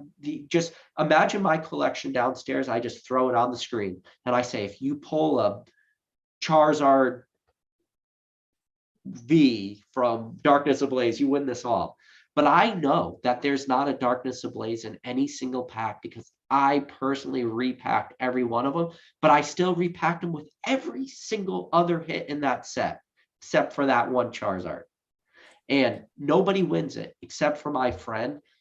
I get nervous because the people watching it on the screen who don't know these people, don't have connections, don't know who they really are, just do not know if this person is on the level or if they're scamming them or not. So that's like my first part, is just that predatory. This is not selling it for enough. You should be buying this. Or that person that's like, listen, if you don't increase the price right now, just shut it off the screen right now. So now these people watching thinking they're like somehow hurting their friend, which they're not their friend. They're just a guy trying to make money who's running a business or whatever. So that's my first half. I don't want you want me to possibly respond a little bit to a couple of those respond. Cut me off if you want to. Like I'm just that's just like the first part. I completely agree with you on the third thing that you said about the like keeping things on screen, moving things, like repacking, legitimately scamming someone. Is the possibility of doing that with like bounties or repacks is hugely there. I would argue though that it's not as prevalent as someone like you who knows how to do that would maybe believe. Not saying that you've ever done it, but I'm just saying that like the general layman, the person who's running a lot of the streams, first of all, they had to wait like 6 months to get approved to run these, to be on the live stream platform, first of all. Secondly, Whatnot also doesn't publicly, they do not allow bounties or wheel spins, I believe. Whenever you sell something on the platform, you're not allowed to sell like a spot in But a that's a race. new thing, right? That As of the wasn't, last 4 months, and it but was about 4 months. you know why they changed that, right? Because Because it was people, because of people taking advantage of it. Absolutely, because of exactly. exactly what you said. So I agree with you. And so what I said earlier is, as long as people are playing by the rules, things are 100% transparent. If you're running a bounty and you're opening packs, so I run a bounty on my channel, so I do have a little bias and an experience because I run that bounty. The way my bounty works is, with any set that I open, which they're modern sets, they all include alternate art cards. If you I start all my auctions at $1, and I run, like I said, a rip till you hit experience, where whatever set's being opened, I keep opening until you get a hollow or better, which is like a white code card. If you decide to bid $20, which is the set arbitrary, it could be $30, it could be 50, 100, it could be $5, whatever the number is for a bounty.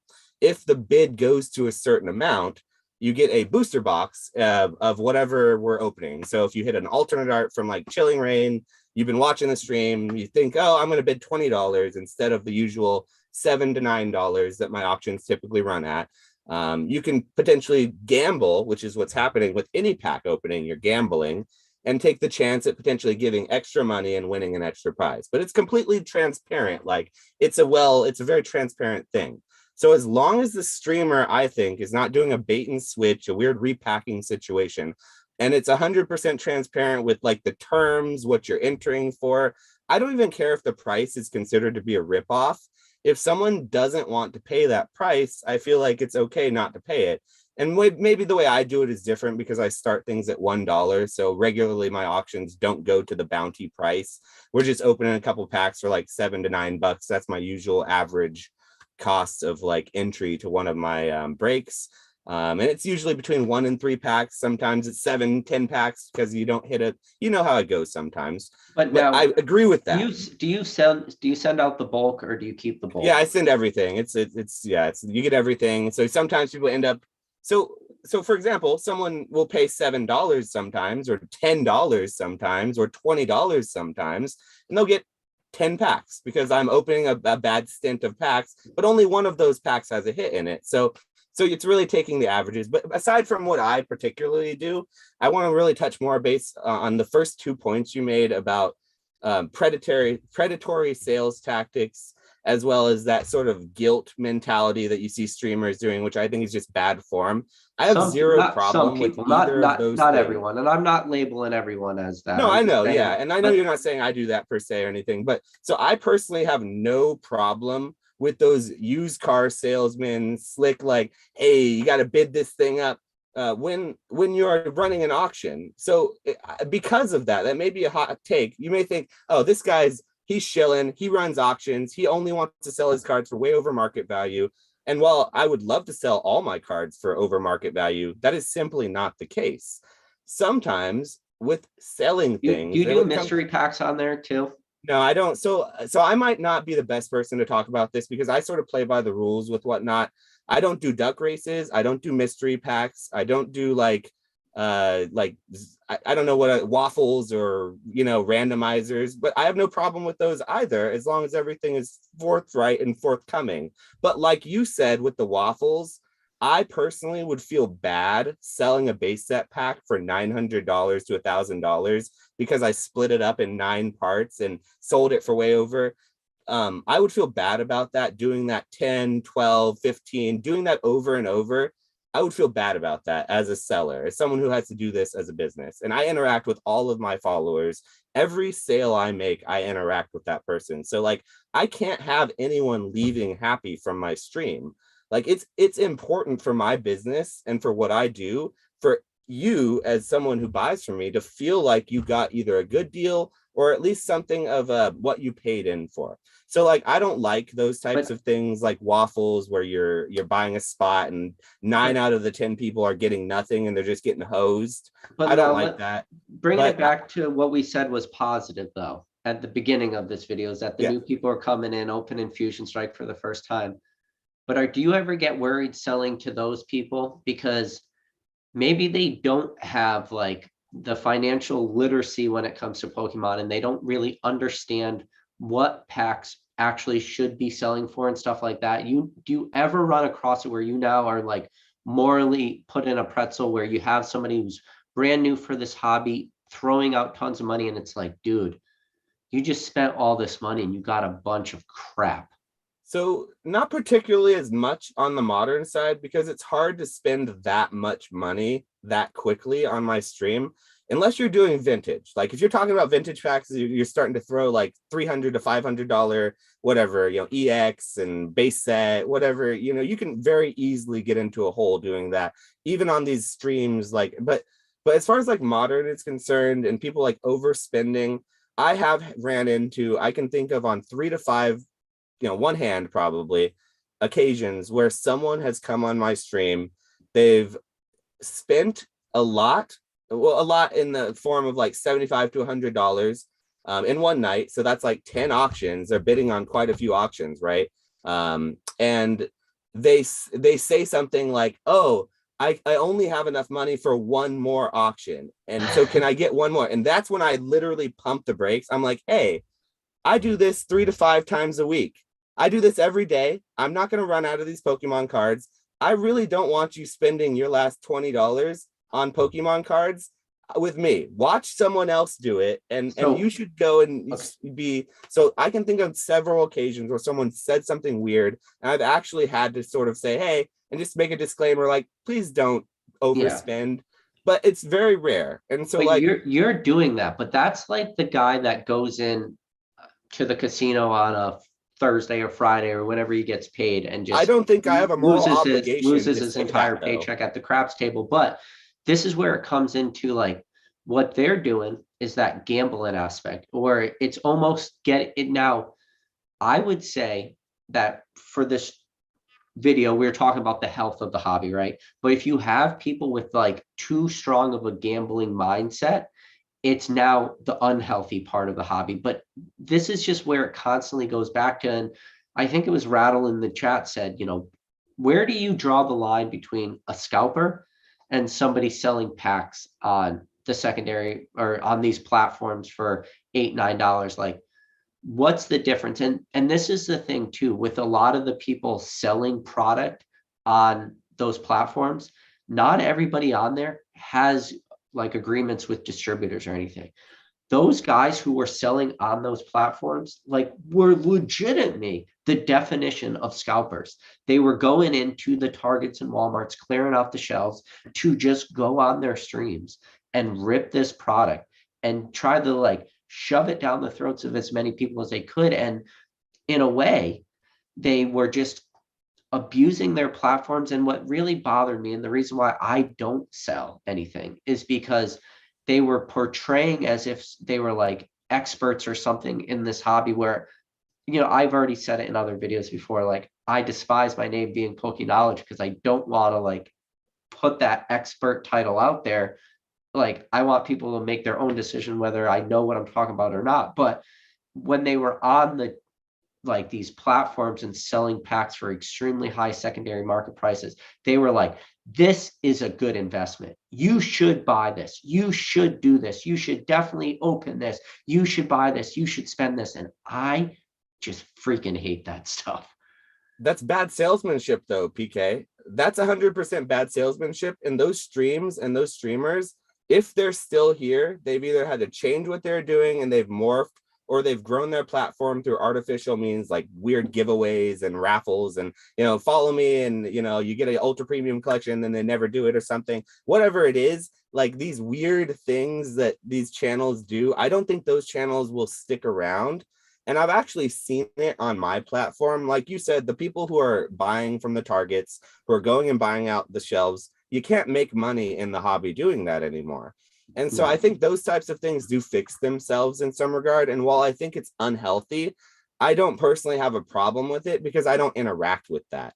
So maybe other people who are, like you said, the new people in the hobby who have no other information, they've never seen any sort of YouTuber, they've never been to a Leonhardt or a PokeRev, they just go and they see this terrible whatnot streamer who's selling Steam Siege packs for like $20 a pack, and they're telling them these are old packs, this is going to only go up in value. But that actually happened though. I believe it. And That I did personally, happen. I'm Like, going to say I don't have a problem with that. I just think that's bad salesmanship. And that's also a buyer who doesn't know what they're buying, being taken advantage of by someone who clearly doesn't care about who they're selling to. I don't know if I mentioned it on my platform or on my channel, but on my platform, I have to interact with every single person that I make a sale to. And about 50% of those people are return customers. The other 50% are new. And so oftentimes there's this like thought that like people are just kind of scamming people once on one bad pack and making their money and running to Mexico. But those people won't be in the hobby for a long time. Like I've seen streamers struggle to hold less than even 10 people in their streams. And they're trying to sell like Evolving Skies or Celebrations packs for even under market value. But it's just they're doing things like that desperate sales tactic. Like they're saying, hey, you guys, you should buy this card. It should be $8, but it's going for $5. Woe is me.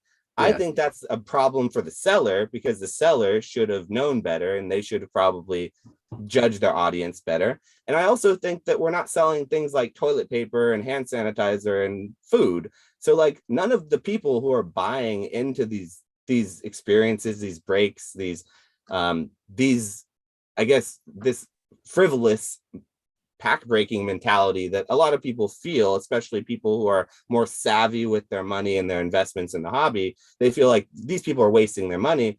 But I don't think it's really, I don't see a problem with wasting $20 here and there when you're new in the hobby. I don't feel that as predatory, even if it's the sleaziest, most, used car salesman. Like, hey, because I personally think that it's the auctioneer or the person who's selling the cards prerogative to try to get the most they can for that card. I don't think you should do things that are scummy to do that. Like you can't bait and switch, but as long as everything is 100% clear, you're not like giving them a damage card after you show them a near mint card, or you're not weighing the packs or doing things that are dishonest, like opening a booster box of Japanese, taking the one secret rare out, and then getting all the packs, the non-secret rare packs, and selling those on your channel. That would be scummy. In the beginning of my channel, when I had less experience, less clout, less of a following, I would do things like I would open all my sealed product live on camera just because I knew, why would someone trust this random guy on the internet,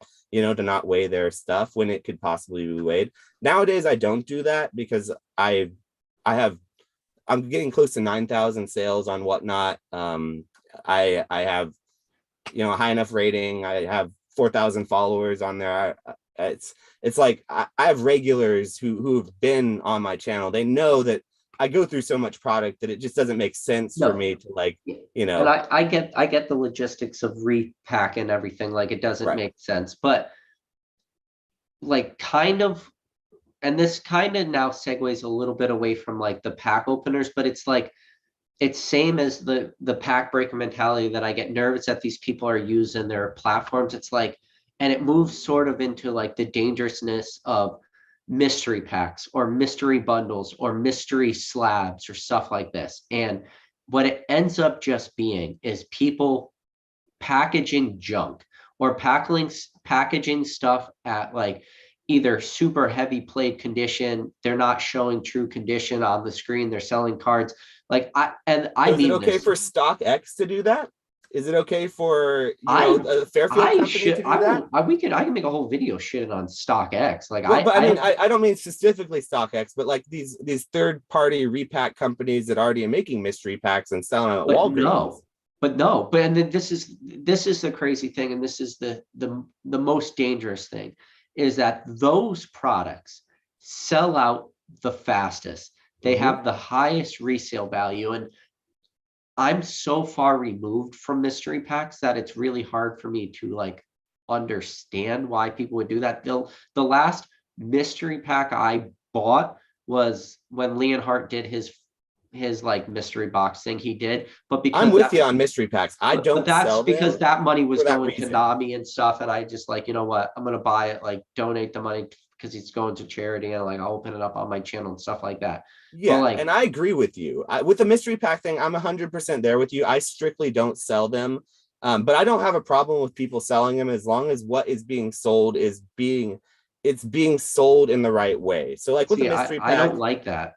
I don't okay, like it okay. because it's just I've seen too much of it open now. And I feel like recently, more like within the last month, we saw an absolute flood of like I want to say PokeRev has really been open in a lot of these like mystery packs lately. A lot of content creators have, and I mean, it's just a type of person. Like you said, it's the type of person who would fall for the gambling aspect more.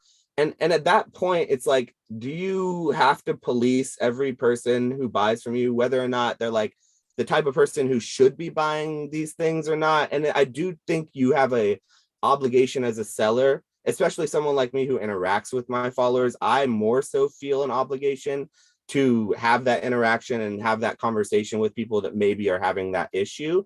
But I don't think that normal sellers, especially eBay sellers, TCG sellers, people who sell cardboard for the regular old school way of doing it, I don't think they should be vetting out each of their customers.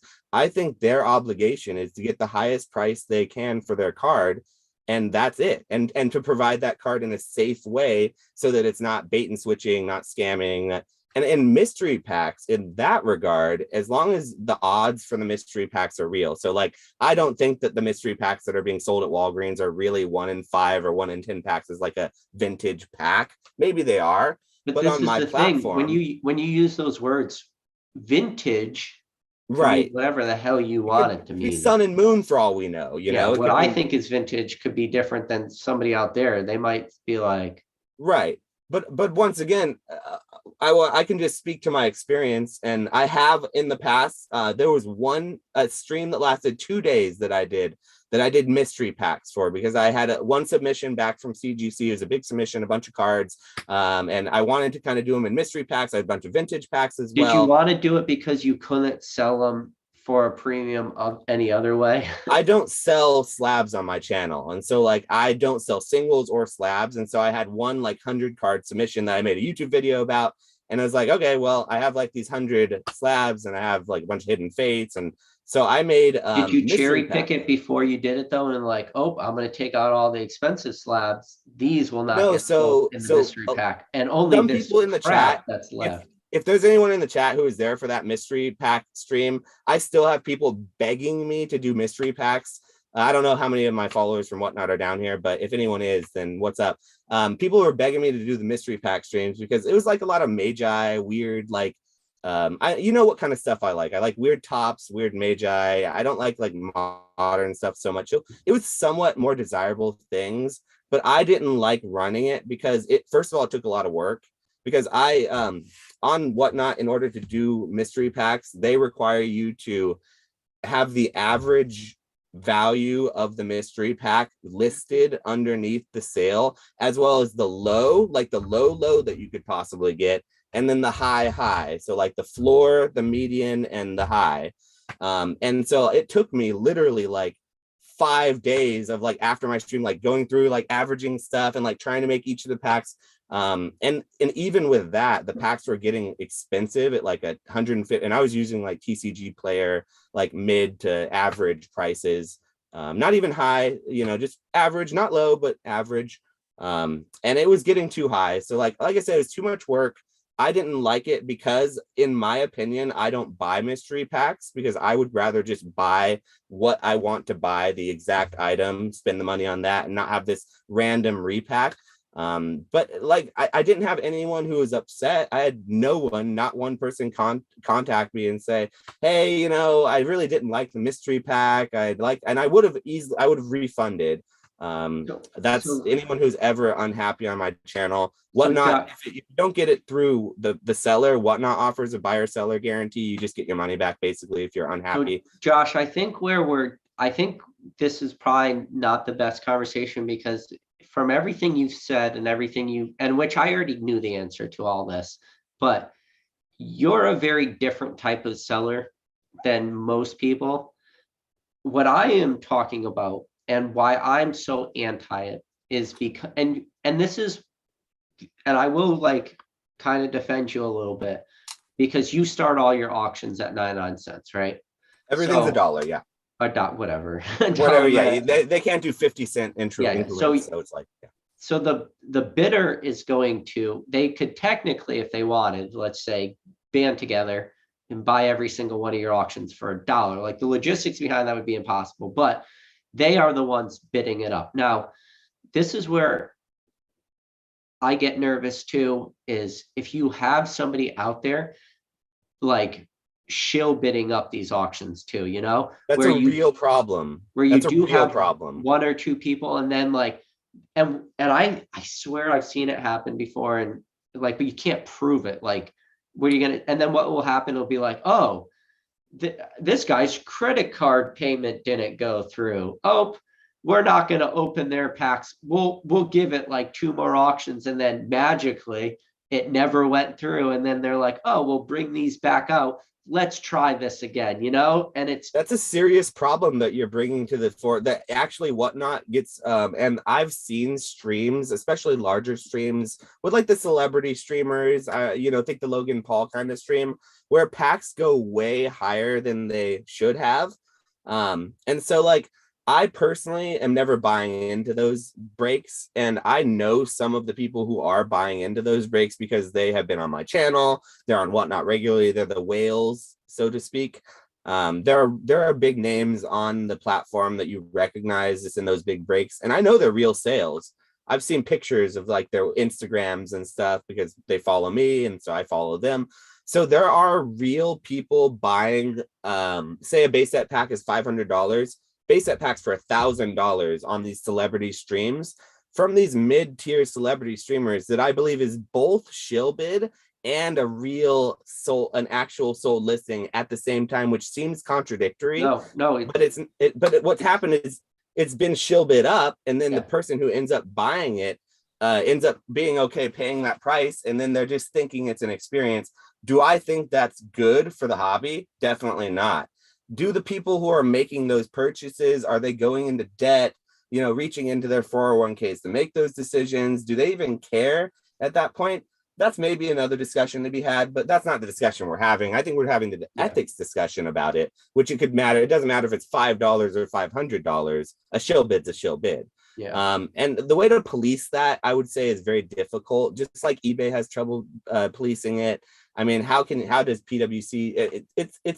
It's a problem in collectibles, and it's actually a problem that I oftentimes talk about on my channel with friends, and also just in general. But the way you can get away from shill bids, and I think the way you can protect yourself the most from shill bidding and from being taken advantage of by those types of situations, and it's easier said than done, but it's just knowing what you're bidding on, or at least having an idea of what you want to spend on it or are willing.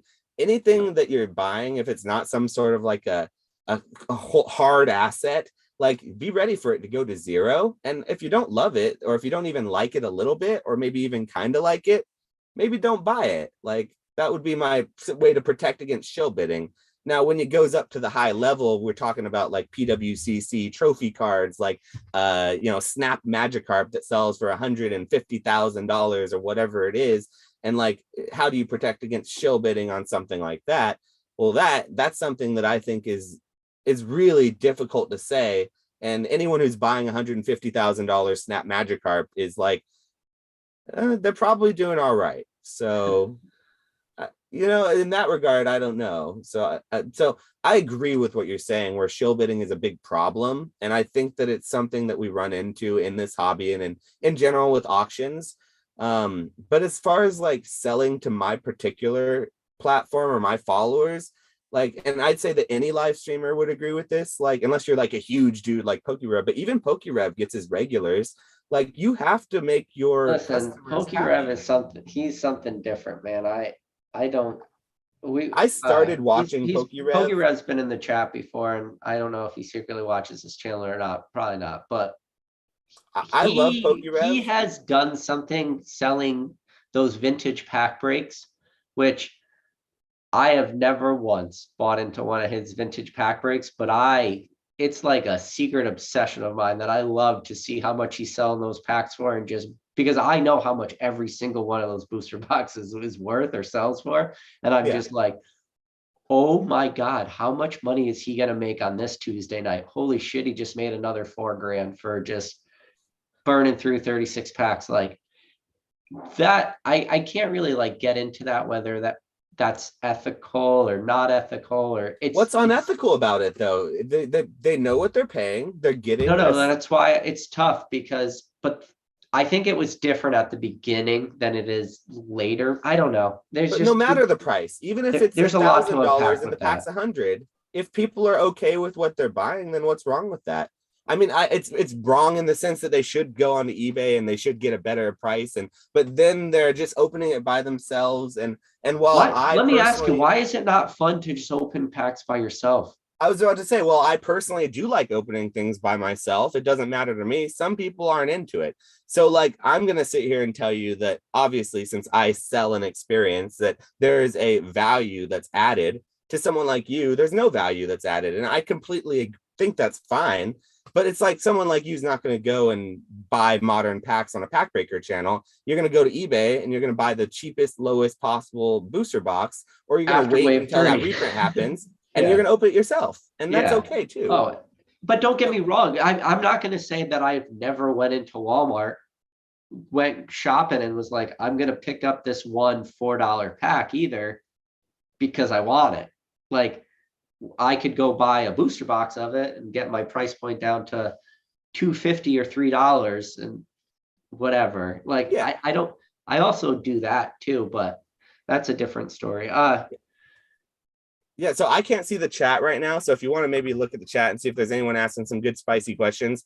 I know a lot of people have like varying opinions about people who do what I do. And I would love to take some questions and if anyone has any thoughts or something.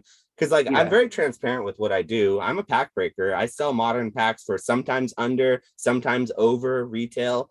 And So, I so I sorry, I don't mean to cut you off, Josh, oh yeah. but Jake is out there. He asked if he could come on the stream and join the conversation. Now you are the guest, and I want to be respectful for you. I love Jake. I would love to have Jake on here. Yeah, Right. we should And definitely pop I'll him in. also open it up to Rattle too. Yes. If Rattle wants to come on, I'm going to send the link to Jake. I'm going to send it to Rattle. Neither Rattle doesn't have to come on. That'd be a Jake, I think party. will. For But I know Foursquare. Rattle has some strong opinions when it comes to this stuff too. Yeah, and I would love to talk to him too. So like I'm we sure got to he's a try to get busy guy Whoopi too. Goldberg in the middle though if we do this. Let's see. It's a deep cut to old game show I'm sure nobody has watched. But no, I think this is an interesting conversation. I think it's one that people don't have enough, maybe. It's easier to have this conversation when everything's cooled off and it's like everyone's emotions aren't running wild and like everything's not going to the moon. It's much easier to have the conversation now, but I think it would have been a good conversation to have at any point, really.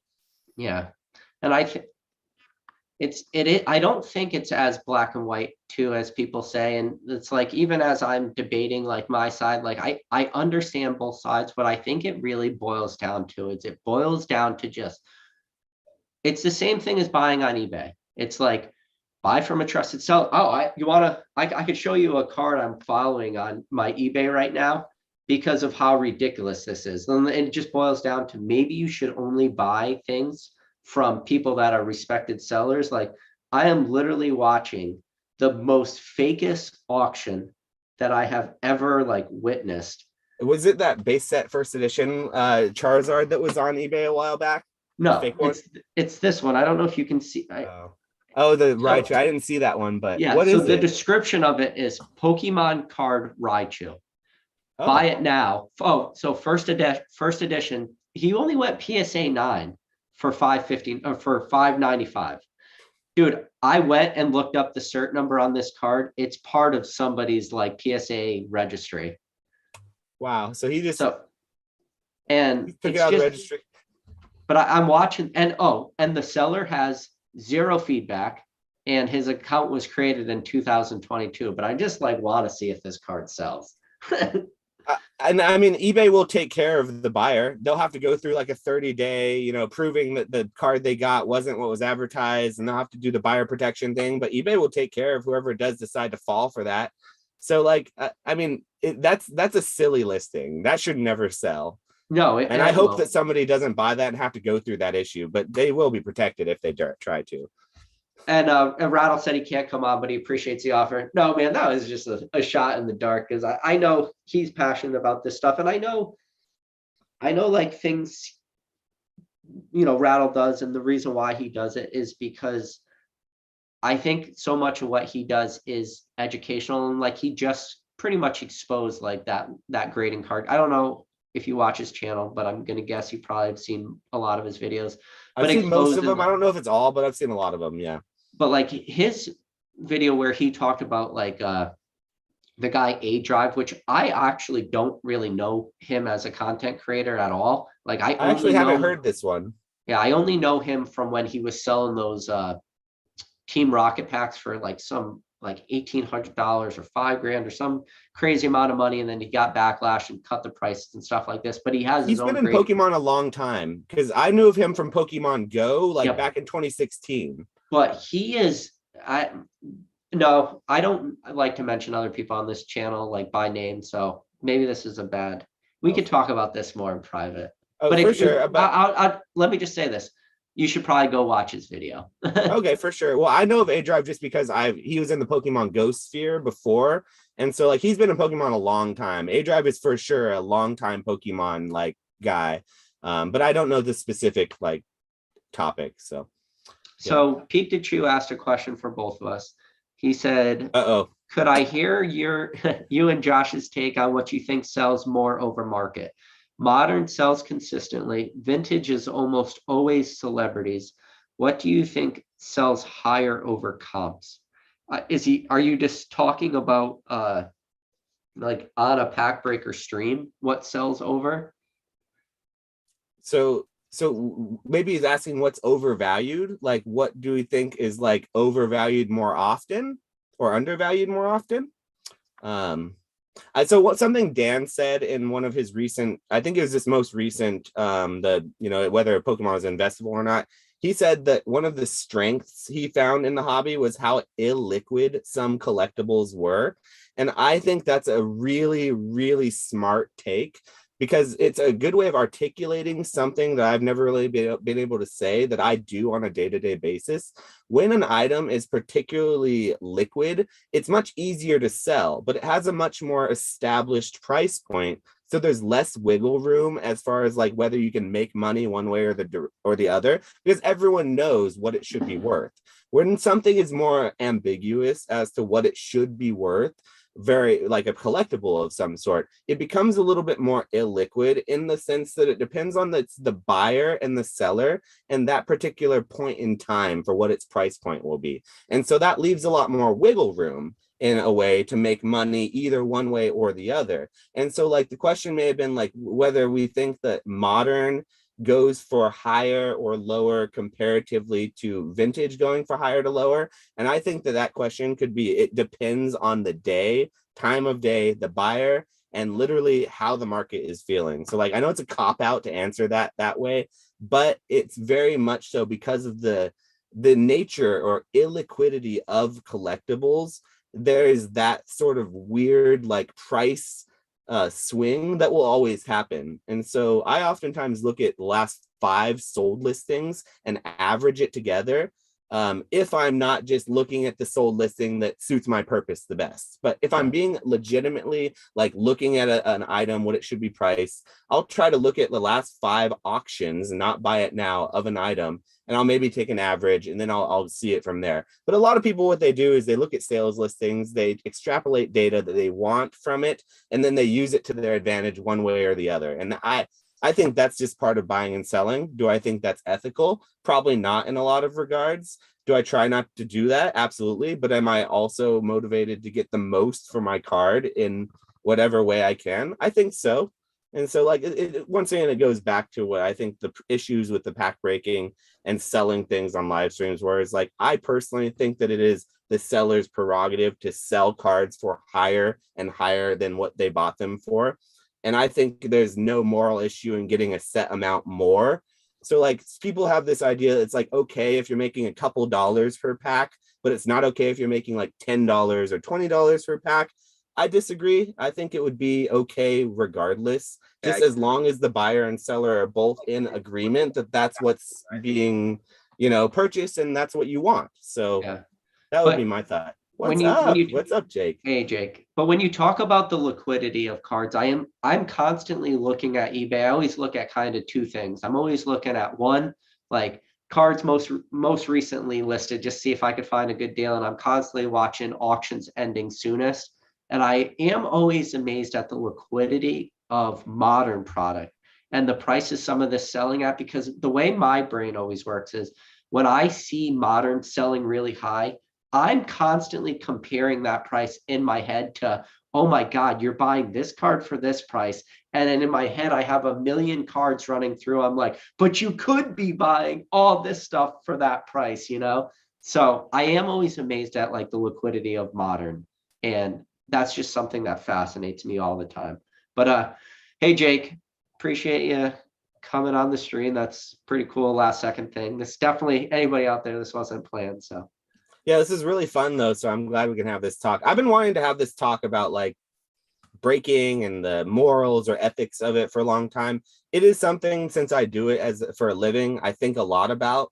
And I like my community as well and my following. So it's something that matters to me. So I really like having this conversation.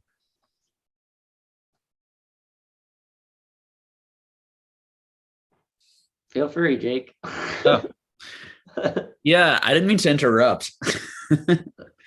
I just earlier I just was jonesing to like hang out and talk Pokemon, and it's definitely a super interesting conversation. But I also can just like sit here and hang out while you guys duke it out. No, that's fine.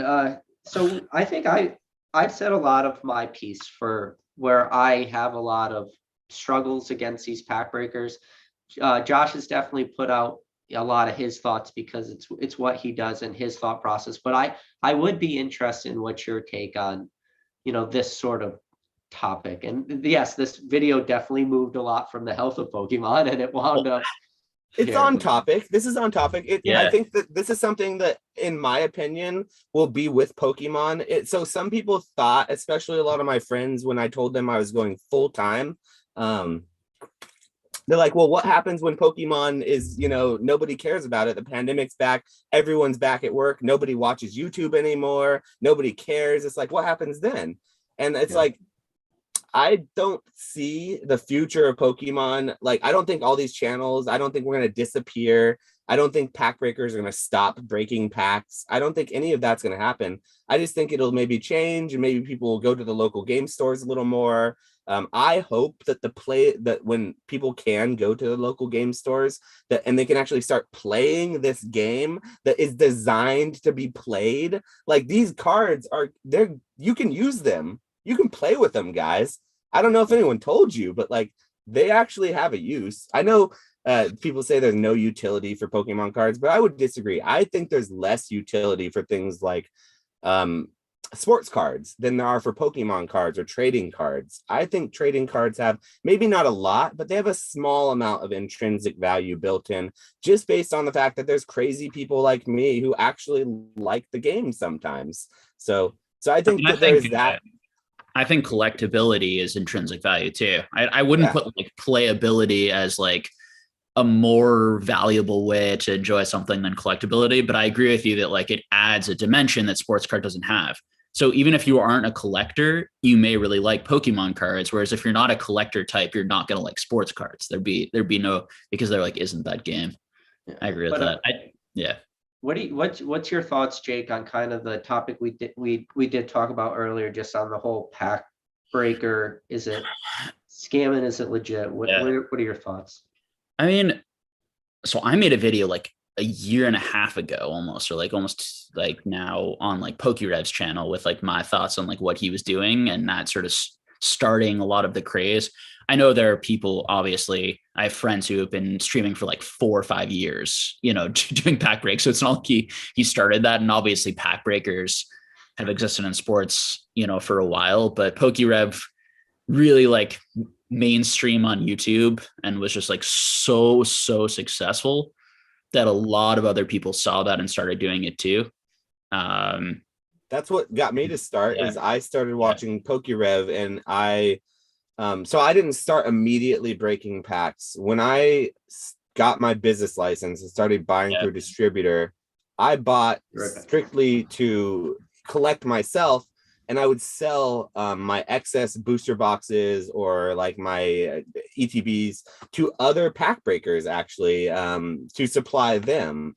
And so then when my supply started sort of tightening and I started getting allocations, I stopped being able to supply the packs to other pack breakers, and I had to essentially cut out the middleman and start breaking the packs myself, just to be able to make the same amount of money to keep doing what I was doing. So that was where I started. It was out of necessity because allocations got smaller and smaller. But I actually sold to other pack breakers in mass for a long time before I ever actually started doing it myself. Yeah, I mean, my basic take, I guess, is to start is just that there's clearly demand for it. And I think that it's a good thing overall for the hobby, actually. I think that pack breakers, when like done in an ethical way by a good person, creates a place where people who like don't have friends that are interested in Pokemon, like that to me is the best utility. It's like if you're a person who doesn't have any friends around you or in your life that is interested in opening Pokemon cards, you can go online. I mean, it's the same thing we're providing right here. You can go online and you can predatory, Jake? It can be. Now, I also think we can be predatory too. I think like anyone can be predatory with the type of business. Like and subscribe. Yeah, that definitely is not predatory, but you could be predatory. You know, you manipulating prices by having a content education channel where you're pushing up your own product, right? So I think there are plenty of ways to like be deceitful and try to make money off of people in a way that's like doesn't benefit them. But I do think that to me is like the positive. It's like people, they don't have that community, they don't have that connection. There was also the pandemic, and so people just not being able to be inside, you know, with other people as much in person. So I think all of that was really positive. I think it's part of why they were so popular. It wasn't just the stonkage of it, and people did that was definitely a part of it in the whole hobby, but I think it was also fun, and people were getting like a relief and a release. Now, because they were getting that, it could be very predatory, and there's a lot of predatory stuff that I've seen. So, I mean, you know, I started my channel literally because I really didn't like what someone was doing. So, I mean, the predatory stuff, you guys, I mean, I think it's pretty obvious just around, I mean, everything from the most scummy stuff of like resealing packs, not selling legitimate stuff. I know a streamer who sold pack fresh cards and then bought like he would pull a very perfect one and then keep it for himself and then buy a near mintish or like minty copy that was maybe a little more offset or other sorts of things. So like that's the lowest, man. There's all sorts of things you could do. I mean, it's not difficult at all to be predatory and take advantage if you have no morals. The question is, how many people have no morals? It's also very short-sighted too. It's very short-sighted from a business perspective, like to take advantage of any of your customers. Like, I don't know. Like, so that's I think it is like. I think it depends on how much you believe in this as an actual business versus it was a get rich quick money scheme. Right. I think the problem is that it's a tough business. I mean, it should, in my opinion, I would imagine that it would be a tough business to make a lot of money doing it, or should be, if you're not doing anything predatory and you're not huge. If you're huge, so it's a grind. Yeah, that, you know, and so I think for a lot of people, it's a grind, and hopefully pays like a solid wage, and they're not doing anything predatory, and that's probably describes the majority of people doing it right now. And then you have people who are making. You feel like we give people a free pass with what you said, like I feel like we give it a free pass because you use the word unless you're super big, kind of like the whole unlisted leaf fiasco with the $20 pack celebrations. Like, do you feel that is us do you feel giving those big people a pass is okay, or do you think even that is still questionable? Sorry, do I feel like giving the big people a pass is okay? Well, because you kind of said, because the way you worded it was you couldn't Yeah. imagine making a lot of money without doing predatory tactics unless you are a super big person. So I thought maybe you were describing like an unlisted leaf scenario where it was 3 packs of celebrations for $60 and let's give I mean, them a pass. that didn't bother me that much. It was stupid, obviously, and I thought the way he handled it was really poor, and pretty unfortunate that he just was like, I'm going to quit my channel and never come back on YouTube, and all these types of things. And I'm sure a bunch of psychos wrote him a bunch of psychotic things, as well, because there's just a bunch of just like jerky people who like don't care that you're an actual human being, and they don't like you, and they just don't care at all about your feelings, and they're going to let you know. But the stuff that I really, really hated there were some medium-sized streamers who were lying about their knowledge. And this was really during the height. And they were telling people, they were giving people all sorts of horrible advice. Again, though, it gets tough. It gets difficult because their opinions, and people are allowed to share their opinions. What are is it a fair opinion to say that Pokemon cards are the best possible investment you can make because it's an excellent hedge against inflation? You shouldn't, and the stock market is going to collapse. Like, people just giving these takes where it's like, here's this 24-year-old who I doubt has any experience in anything, giving these like tons of other 18, 19, 20-year-olds who are likely very addicted to the card opening and want to get rich quick.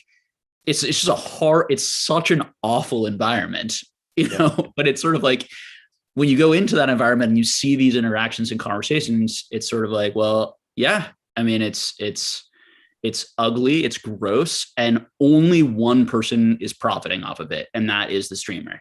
And everyone else, it's just gross. And then it goes to like, what do you do about that? I think, right? Like, how does someone like you or I or anyone have an actual positive impact?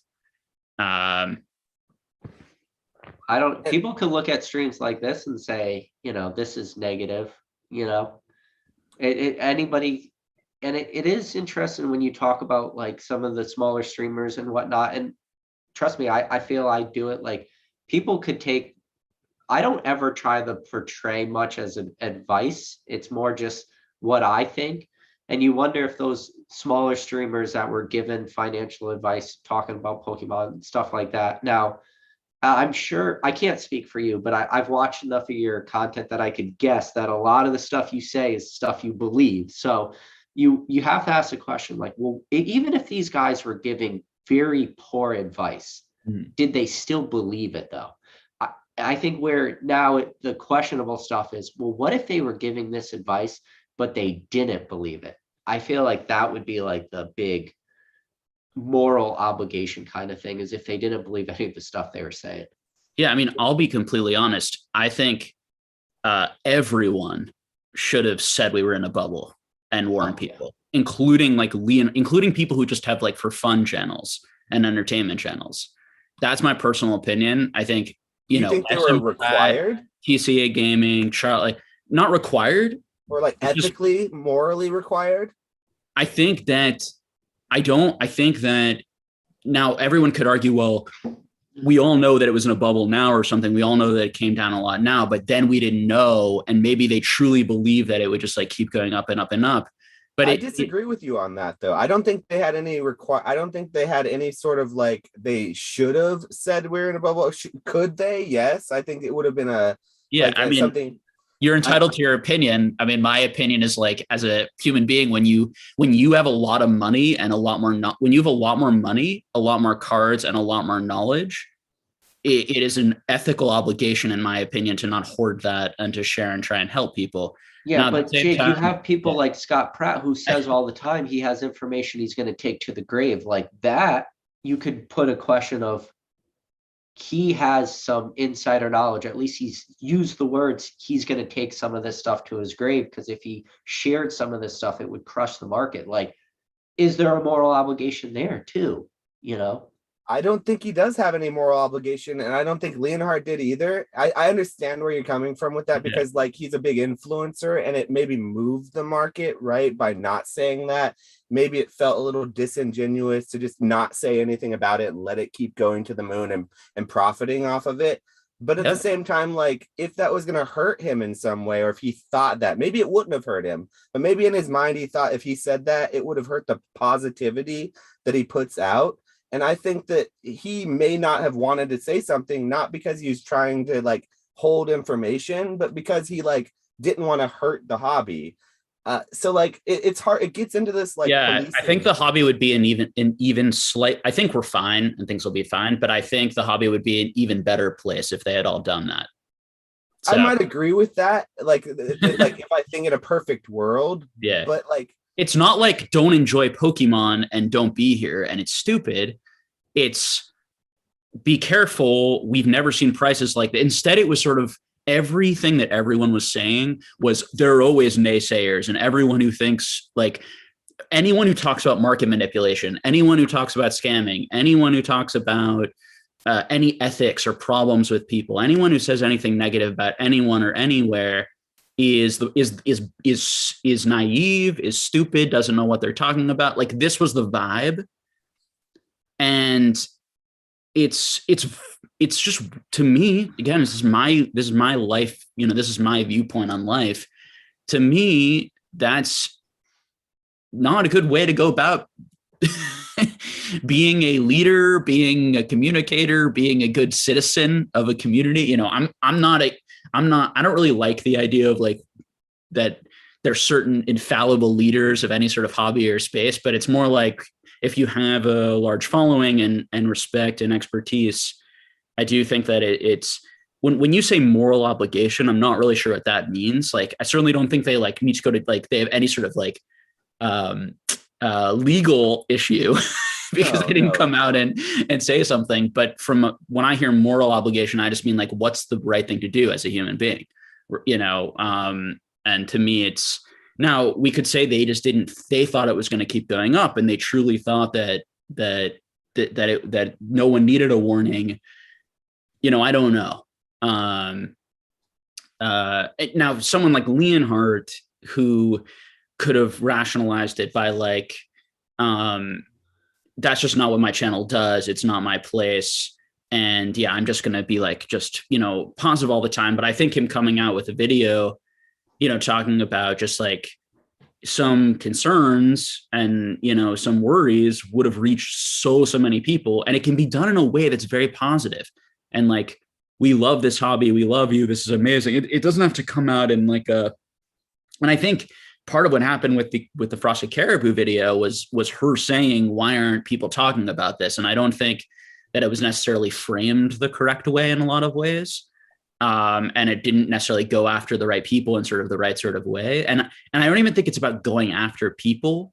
It's just sort of like, yeah, how do influencers behave? How do salesmen behave? How do you behave if you have a business?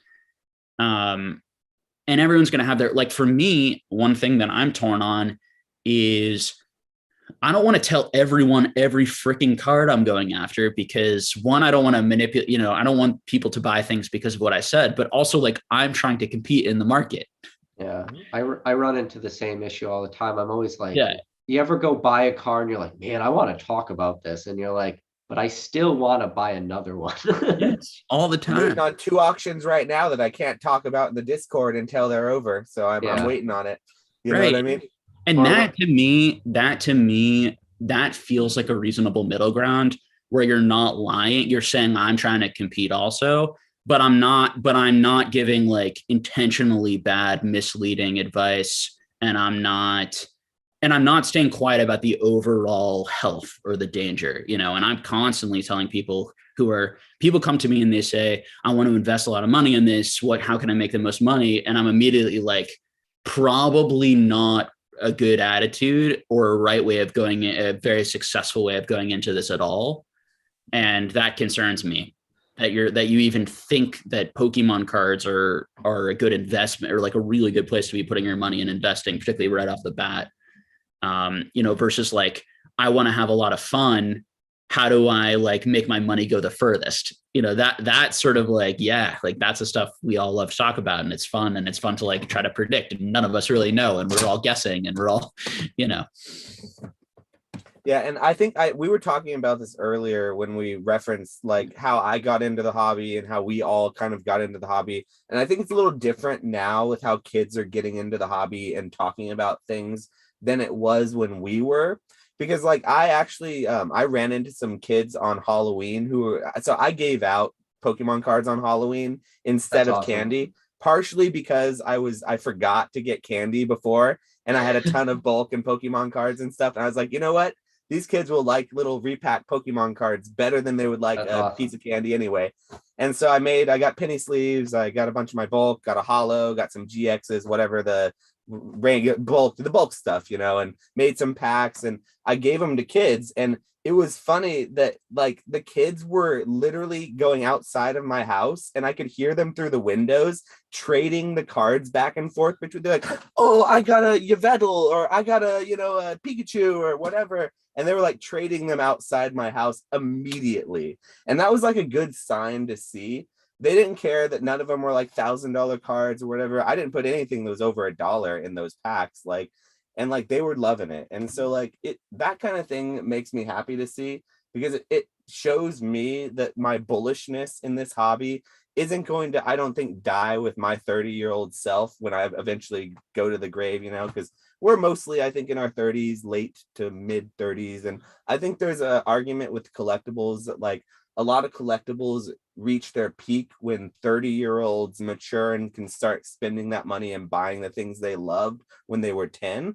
And I think that sort of is what Pokemon is hitting for like us. But I think there's a whole generation or two or three of generations after us that are also going to experience in a very different way. I just hope that their way that they experience it is more to like the experience of like trading, like I said, with the, getting cards in Halloween, just organically and trading, being excited, and less by going to a openers channel and seeing like, so even someone like me and seeing all this money, like $1,000 card getting pulled, and thinking that every pack they're going to open is going to be only worth the money in the collectibles. Because I personally think that there's more to the hobby than just money and cards and what it's worth. I think there's intrinsic value in the cards, and like you said, Jake, in collecting in general, and the community that's built around Pokemon, trading, that encouragement to trade with other people. It's a trading card game. So I think there's a lot of value with that.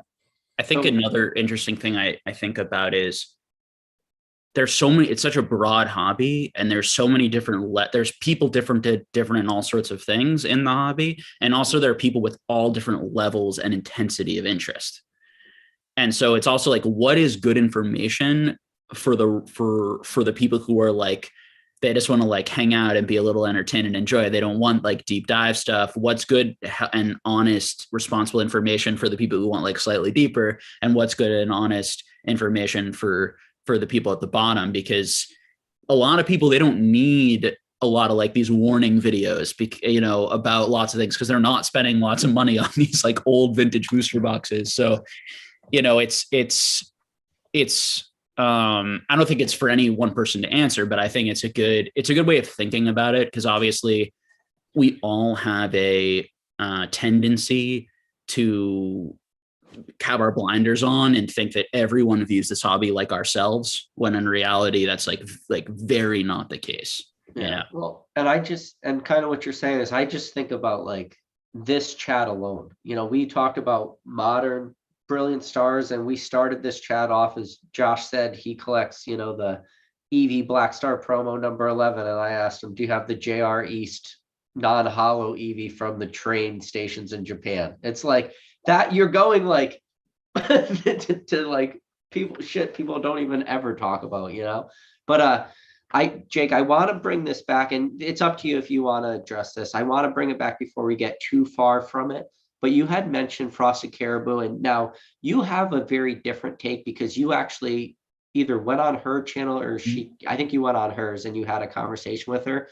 But I had Jarvis on my channel and we made a video and talked about it. Okay. And then I got in touch with her after that. Yeah. Because Rattle was kind of talking about her video she made, and pretty much saying like it was entirely going after people. And I do side a little bit more with Rattle on this. And I think you felt that it wasn't her directly going after people. And after watching her video, I never got that impression that it wasn't her going after people directly. I felt like she was placing a lot of blame on a lot of these people like Gary, King Pokemon, people like this. Do you think it wasn't really like as directive as an attack? I think later she and Gary more had that spat over the Arita signature stuff, and and her making comments and feeling like he's just in it for the money and has been trying to intentionally sort of pump up his own cards since he went on Pawn Stars, a long time ago, and sort of her feelings about that. I think that her video in and of itself, it had like dramatic sort of negative music, and then showed like Real Breaking Nate, Leonhardt, Super Duper Danny. It was never like I was in that video. I don't know if you knew that. Oh, were you? Yeah, I was at the beginning. She, out of all my videos, she cropped out me saying like that I was so frustrated that I want to bang my head against a wall. And like people in the comments were like, I can't believe somebody wanted to bang their head against the wall because they couldn't get Pokemon cards. I was like, oh my God, this is the take everyone took from my channel. So I was actually upset about that video. So, I mean, what I thought was, so Rattle's style was to pull up a lot of her snippets of her content, which showed, let's say, inconsistencies or hypocrisy. So she would like call out someone else for hating on the art or something, and then there were lots of he like showed some examples of her saying this art's stupid, this Pokemon's bad, like these types of things. I think that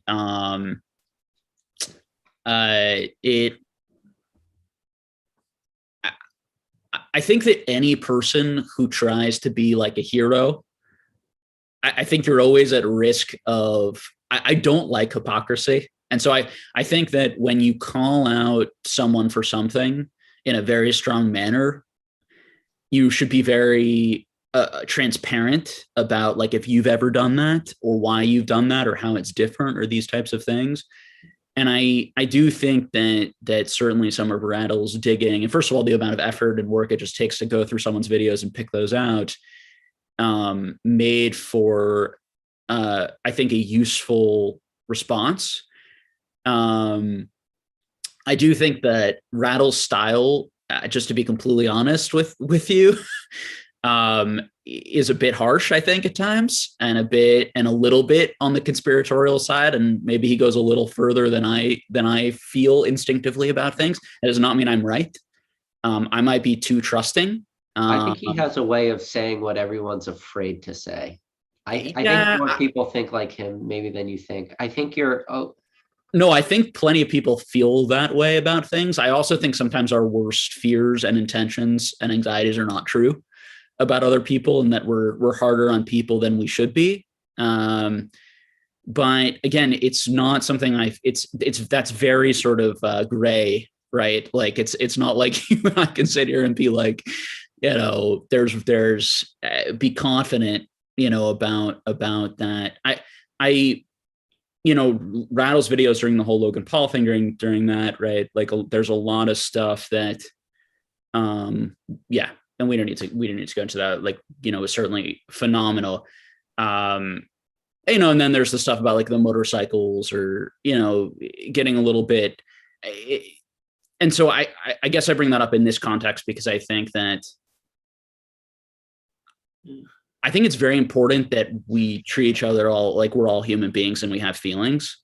And this is just my worldview. And that none of us are saints. And when you come out and you criticize someone or you call them their character in a really strong way, understanding, like thinking deeply about, is this really helpful and productive for people? Does this bring people together? Does this help people behave better? I don't think that stuff helps Frosted Caribou, want to have conversations and maybe have a more open viewpoint. Let me put it that way.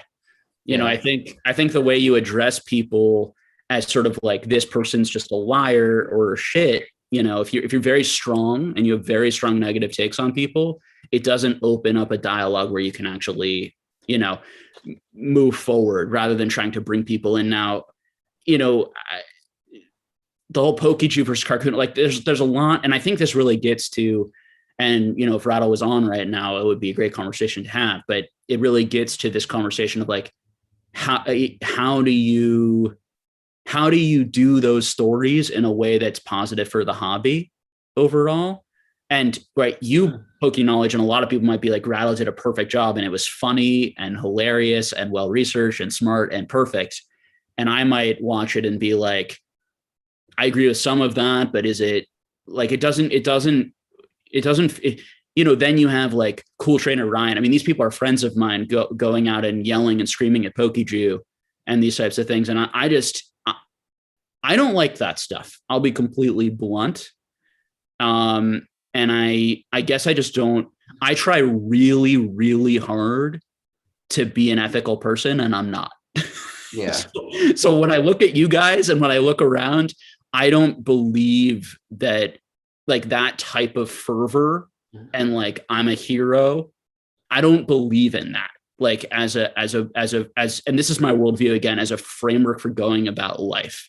Yeah. So when you're creating content, I think it's more about trying to come to understandings and find common ground, and less about like winning or showing that someone's an idiot or a fool or said something contradictory.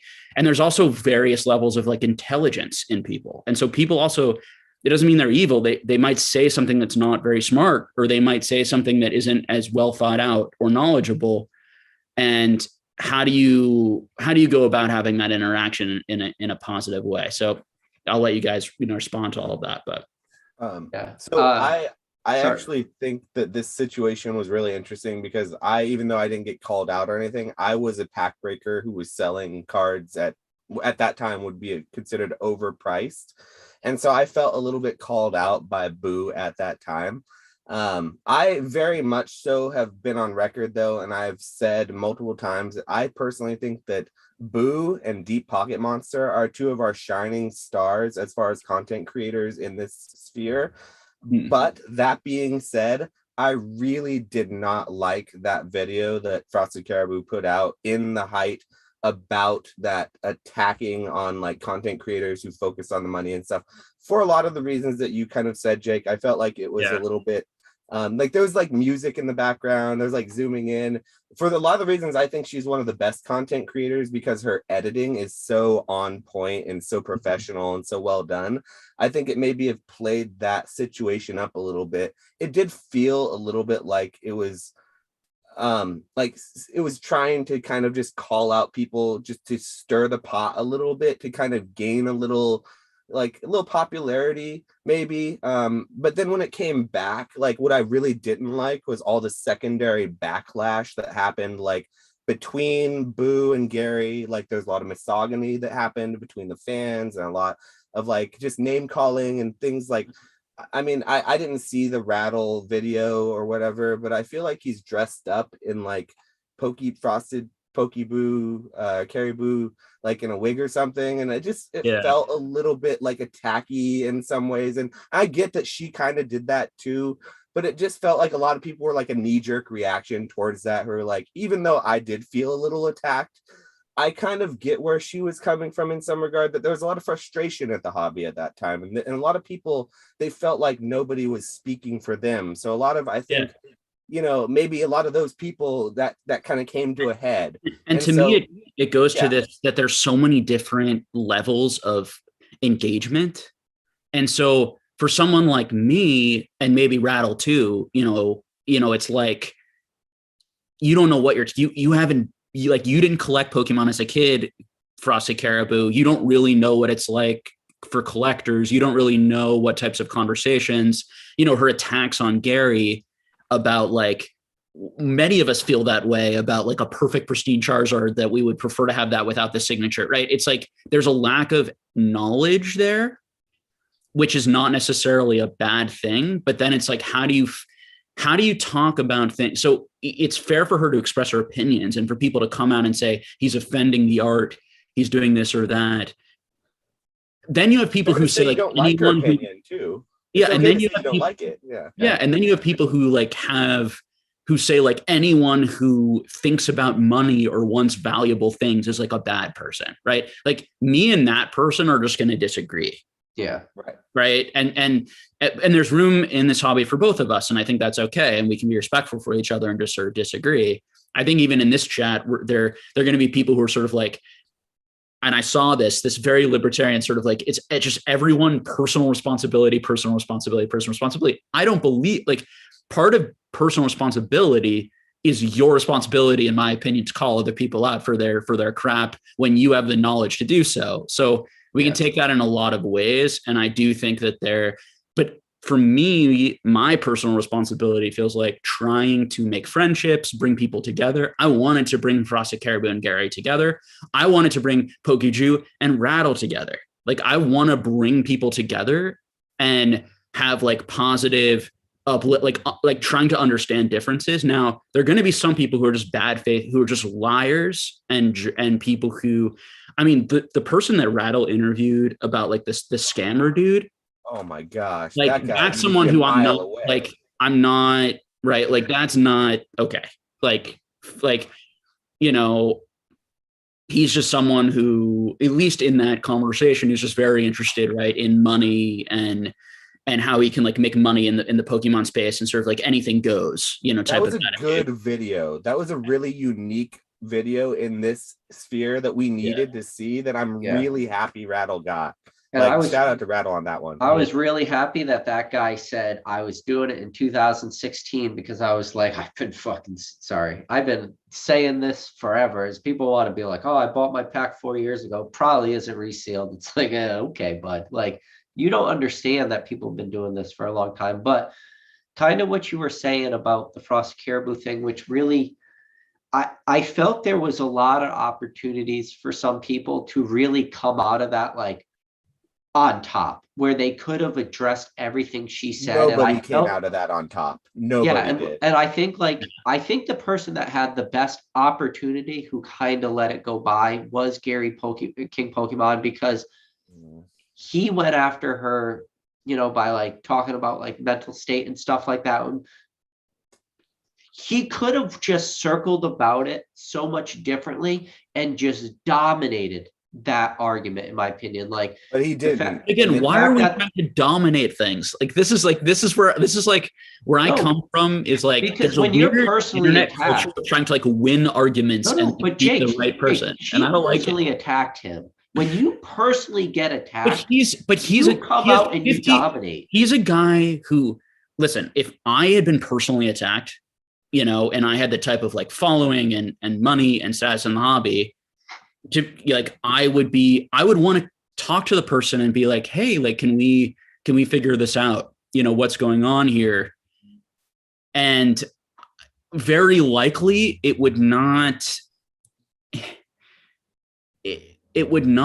depending on the types of attacks, I would not want to like beat the person into the ground or shame the person, and I'm not saying he wanted that or anything like that, but you got to control the narrative. He didn't control the narrative, Jake. That was the problem.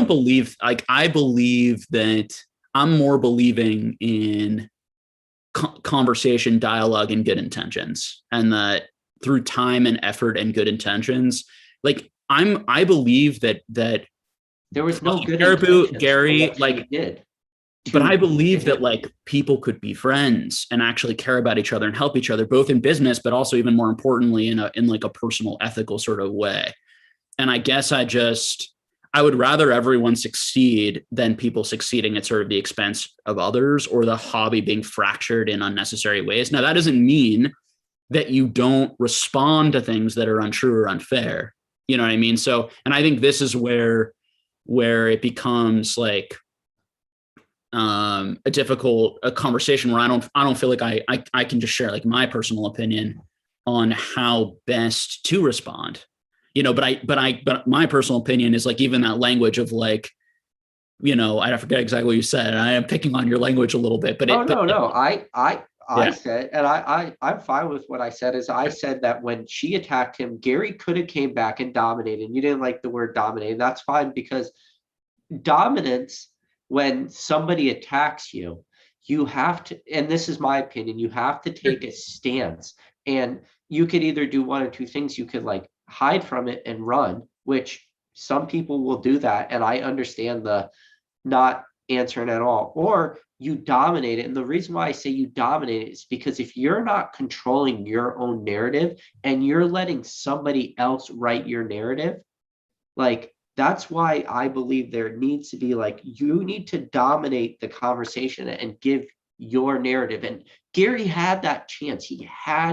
I felt like he was handed this golden ticket. It was like, she clipped that video. I watched after the fact, and it was like, yeah, after he talked a little bit more, the narrative changes a little bit between like scratching off. He talked more about like everything, but he didn't do that. And that's just what bothered me, I guess.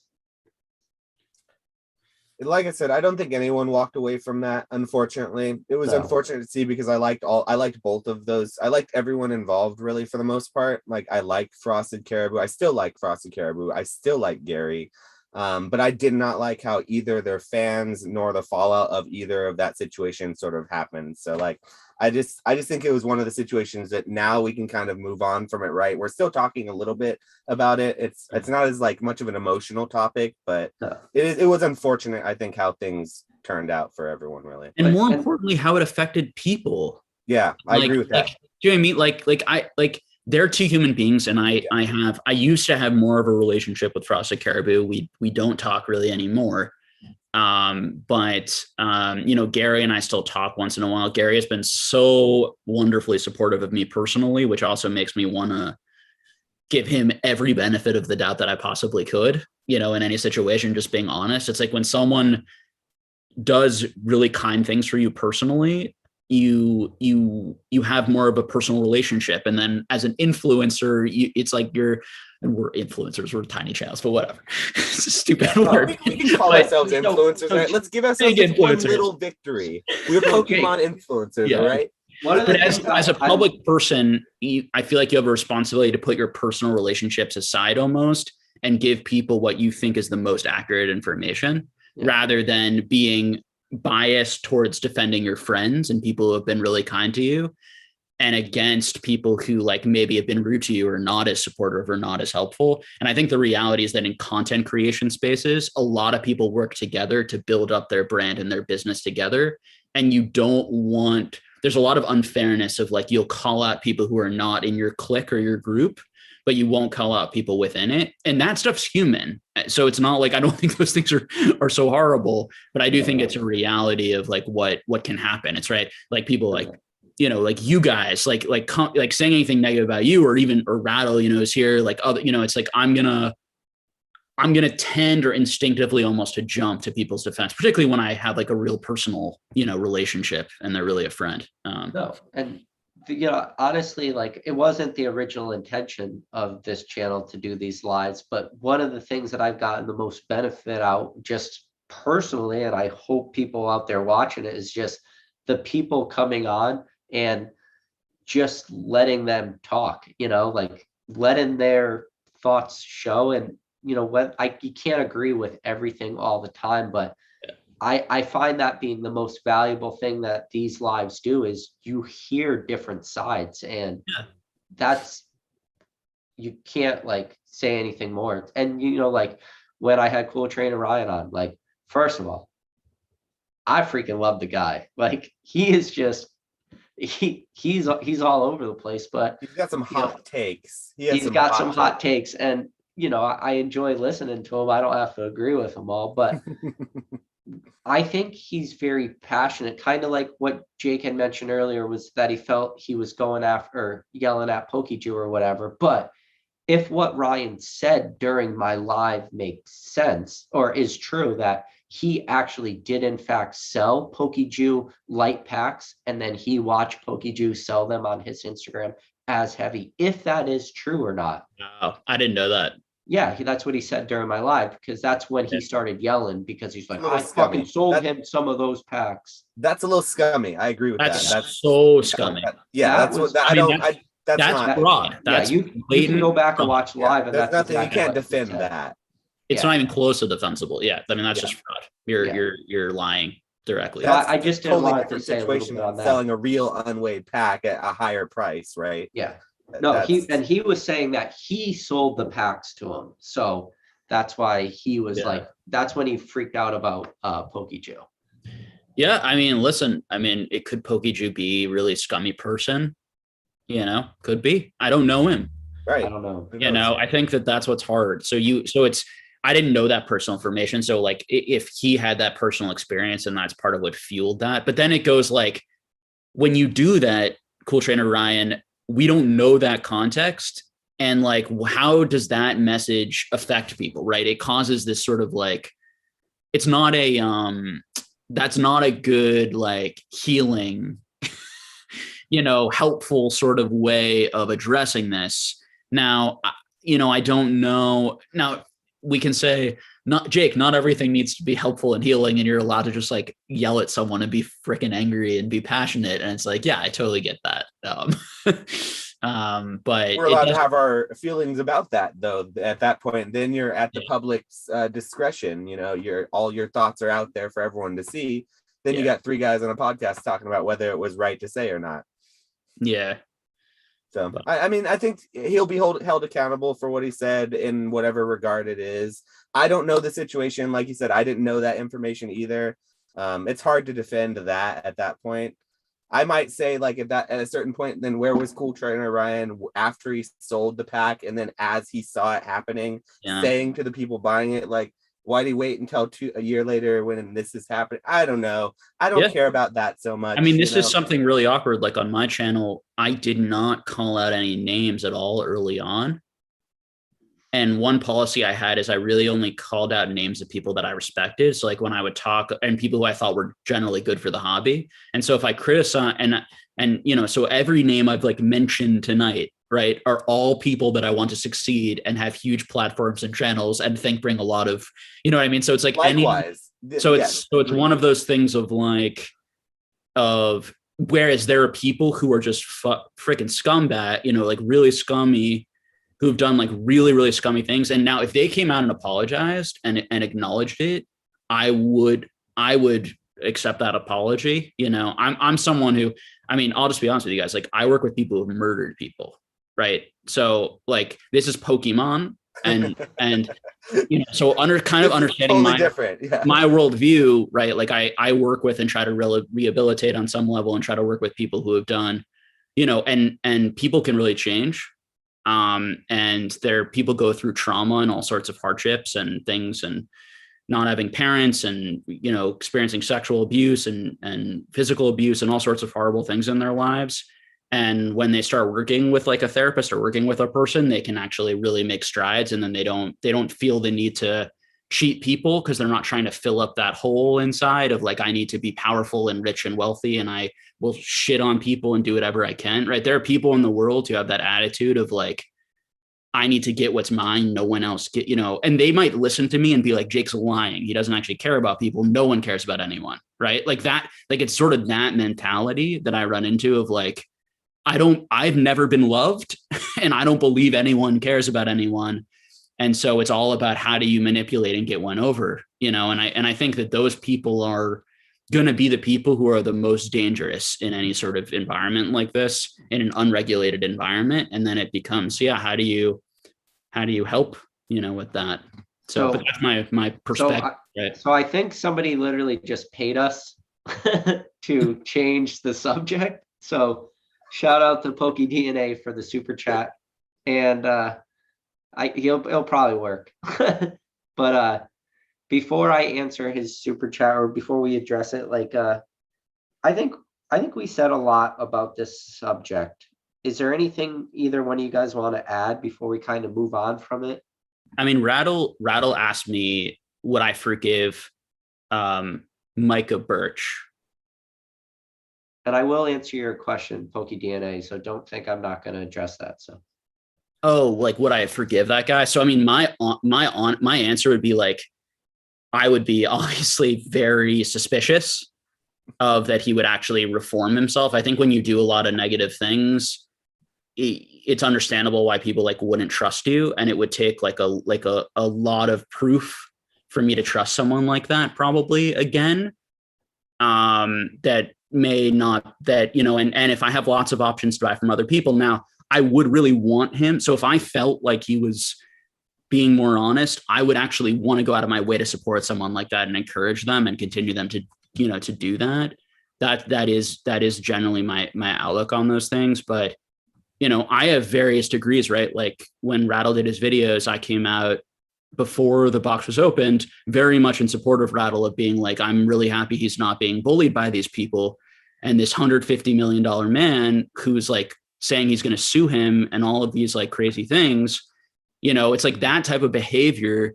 Like, in order for me to trust Card Kahuna or like Card Kahuna, or, you know, like I would need a lot of explanation of like, why are you speaking that way? Like what is that about? You know, what's going on? So I think but for me, I do believe that people can change and make amends. But some people cannot change, and they can just lie to you again, and then be sort of serial liars, and it can be very hard to know if someone's telling the truth or not. So, you know, it's a difficult conversation of like, when do you cut someone out of your life or cut someone out of your community or these types of things, because you just can't trust them and there's no way to trust them. And I don't know the answers to that. I think it's okay. I think people deserve forgiveness. I think the person who is giving the forgiveness deserves forgiveness, but the people who wronged you don't necessarily deserve your trust again. So I think that it's important to forgive people, but you don't have to like trust Micah again. I think if he went out and apologized and wanted to be forgiven, it's okay to forgive someone like that. But you don't have to go and say you're willing to like buy from them and be scammed, or you're willing to trust them or anything. So I think you can kind of have both, really. So yeah, I think we addressed this pretty well. I do want to address PokeDNA. I appreciate the super chat. This is how you break like a hardcore conversation. It's just like throw us a bone. But he said, vintage box breaks. Do you think we have enough Wizard of the Coast singles in supply? It hurts just to see all these box open, just diminishing supply. So PokeDNA, if you're talking set cards, there is a lot of WotC singles out there. There's like a gigantic supply, actually. Where it's going to boil down to is what that, and this is why I'm like interested in graded cards and condition rarity, because when you have a ton of set cards, and this is completely like my thought, in the future, people are really going to eventually move to like condition rarity over just card rarity, and especially for these set cards. So does it hurt to see a lot of these boxes open, because now you're going to have a lot more of that near mint supply flood the market? Because trust me, nobody's opening a box of Neo Discovery or whatever and not protecting those cards like they were in 2000. Like it's much different. So I think it's still a good thing, because when you talk about, do we have enough singles in supply, the question needs to be, do we have the demand? And as long as the demand grows and the demand continues to be higher than the supply, we will be fine, in my opinion. There's a lot of sealed vintage Wizards of the Coast product out there still. I can reach within a few feet of me right now and pull you out, I mean, booster packs of pretty much the first 5 Wizards of the Coast, and they're all unlimited, mind you, none of them first edition. And I buy these things regularly to sell on my channel, and there's not been a difficulty getting any Wizards of the Coast product. So I will say that the minute I start the later Wizard of the Coast. Okay, fair enough. Not the e-reader and even some of the Neo sets, but hell, I have a blister of a Neo Discovery just sitting right here behind me, and I could have bought 2 more of these at a similarly low price, you know.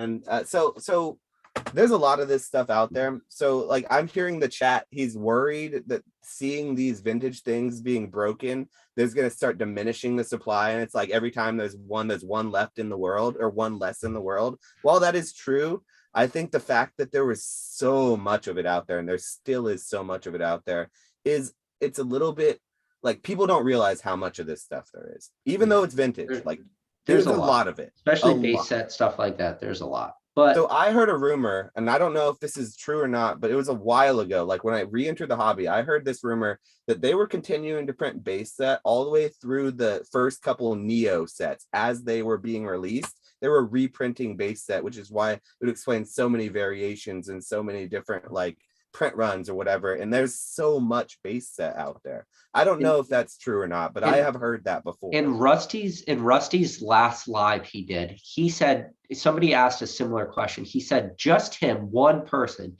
he said he personally could source 1,000 base set booster boxes right now if he wanted to. 1,000. And that's just one guy. Of course, Rusty's bigger, but if one guy could do 1,000, who the hell knows how many are out there? It's a lot though. So don't worry, PokeDNA. I don't think we're worried about Wizards of the Coast product yet, or mint Wizards of the Coast product yet. At least I'm personally not, but I may be biased because I deal with it so much that like, if I ever start feeling like it's hard to get, like, so I don't know. There are sets that are hard to get, like EX era sets are legitimately difficult to purchase. Like you can at any given point find what you want, but you're going to pay a lot for it.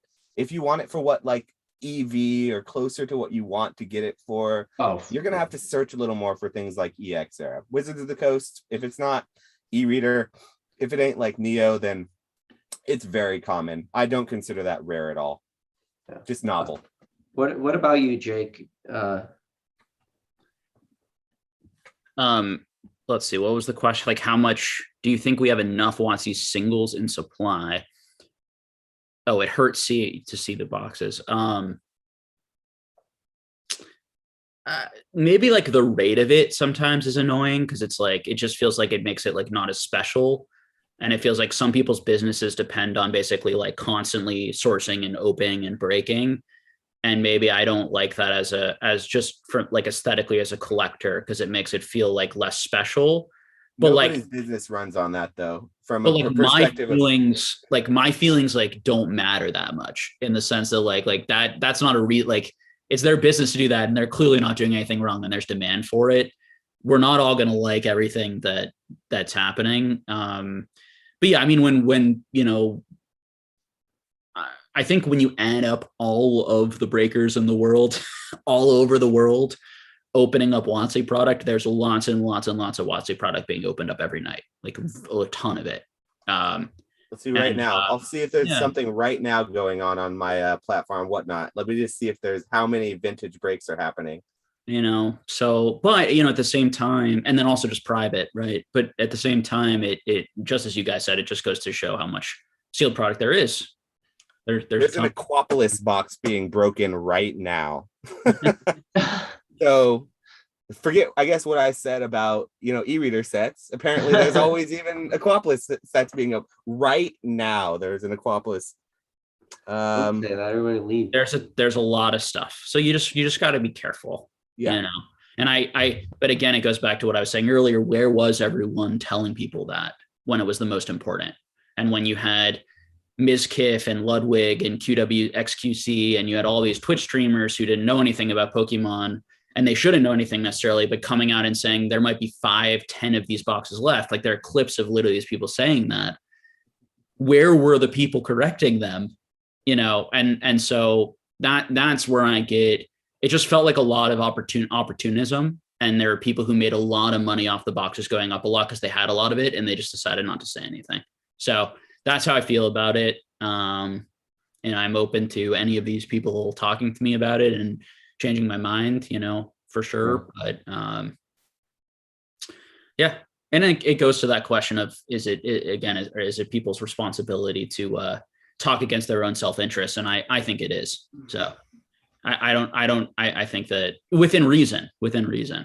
I was about to say, because I agree with everything Yeah. you said, except for at that point, I do think that there's a level of responsibility that a seller has to try to get as much as they can from their product.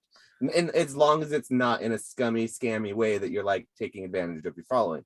So I agree with pretty much everything you said, except I do think that when I things don't know about go higher than responsibility. market, I don't feel the ethical or moral, I don't feel the outrage against it, I guess. But then again, I'm not the one buying those too. And I'm oftentimes the one selling them. So I have a huge bias. So I can't like have that same exact, because I have the bias of being the one selling it oftentimes. I think ideally, the more money you make, the more generous you are. And I don't think it always works that way. So I think one really good practice is tithing a certain percentage of your money or a certain percentage of your profit. Or if you build up your YouTube following or your community, the bigger you get, the more you make, the less you can charge, the less you should charge. Now, in my opinion, and other people do the exact opposite. That I say think. that's not how it works though. Usually if you get bigger, you charge more, right? Yeah. And to me, that is the opposite of how I know, and I understand people can get angry at me for my beliefs on the world, and it can feel judgmental and critical. But the counter argument, right, is these people have worked really hard. They have a special gift and they deserve to make as much money as they possibly can. And to me, it's not necessarily about deserve. It's more about how much do you need and then spreading that wealth. So if you're very well off, I think you have a personal moral responsibility to spread the wealth personally. But I'm actually not. I'm not I'm not super progressive in the sense of I want government doing that. We don't have to get into politics, but that's a whole nother thing. I think it's more about charity and personal sort of responsibility. But yeah. I do feel like the bigger channels have somewhat of an obligation to give back a little bit to their following. I'm a small channel and I feel sort of like I need to give back a little bit. I don't do a lot, but I do very minimum things. I run auctions on my channel, and every 15th auction I give away. So that people who are watching, it's just like, if you can't bid, that's fine. But if you're hanging out, that means something to me too. And you get a chance to get the same thing everyone else is getting just for free on every 15th auction. So that's not like a big thing, but I do feel like I agree with you that as a channel who you have a following, you have people who just hang out. I think if you're profiting off of those people, you have a somewhat of an obligation to try to give back a little bit so that, I don't know, you can build that community. And honestly, it's good for you too. It's good to give. It's good to be charitable. It not only does it feel good, but you get tangible returns from it. Like usually if I do giveaways, I get followers. Do I do giveaways because I get followers? No. Do I get followers because I do giveaways? Probably. So it's there. You have a moral like benefit to being a good person in a certain regard too, and being somewhat charitable, I think. So I think there's arguments to be made for that too. And I mean, like, I don't think anyone's sitting here and saying that like, hey, you're doing something wrong, but I see what you're saying. And I agree that there are pack breakers out there who are doing these predatory sort of bad practices. But I would argue that those pack breakers will not be around long term, nor do I think that they're going to be able to gain a following in an organic way where their following will actually support them. And so while I don't like to see it, I think those things will weed themselves out. And as long as people are being called out when they are scamming people and like, in the right way, so it's not attacking people, but you're still calling out the right things, I think it could just really grow the hobby, and we could be in for some good growth potential for sure. I asked if there's any questions. Ancient Mew said, this is random. What's your favorite XY set? We're really breaking up the tone right now. I miss the old Phantom the Ancient Mew talks you guys used to have on your pocket change. It was my litmus to see how ancient Mews were selling when you used to do your podcast with the pocket change. I love that podcast thing. Yeah, I really enjoyed talking to those guys. We still talk in private, but yeah, we don't do the podcast anymore.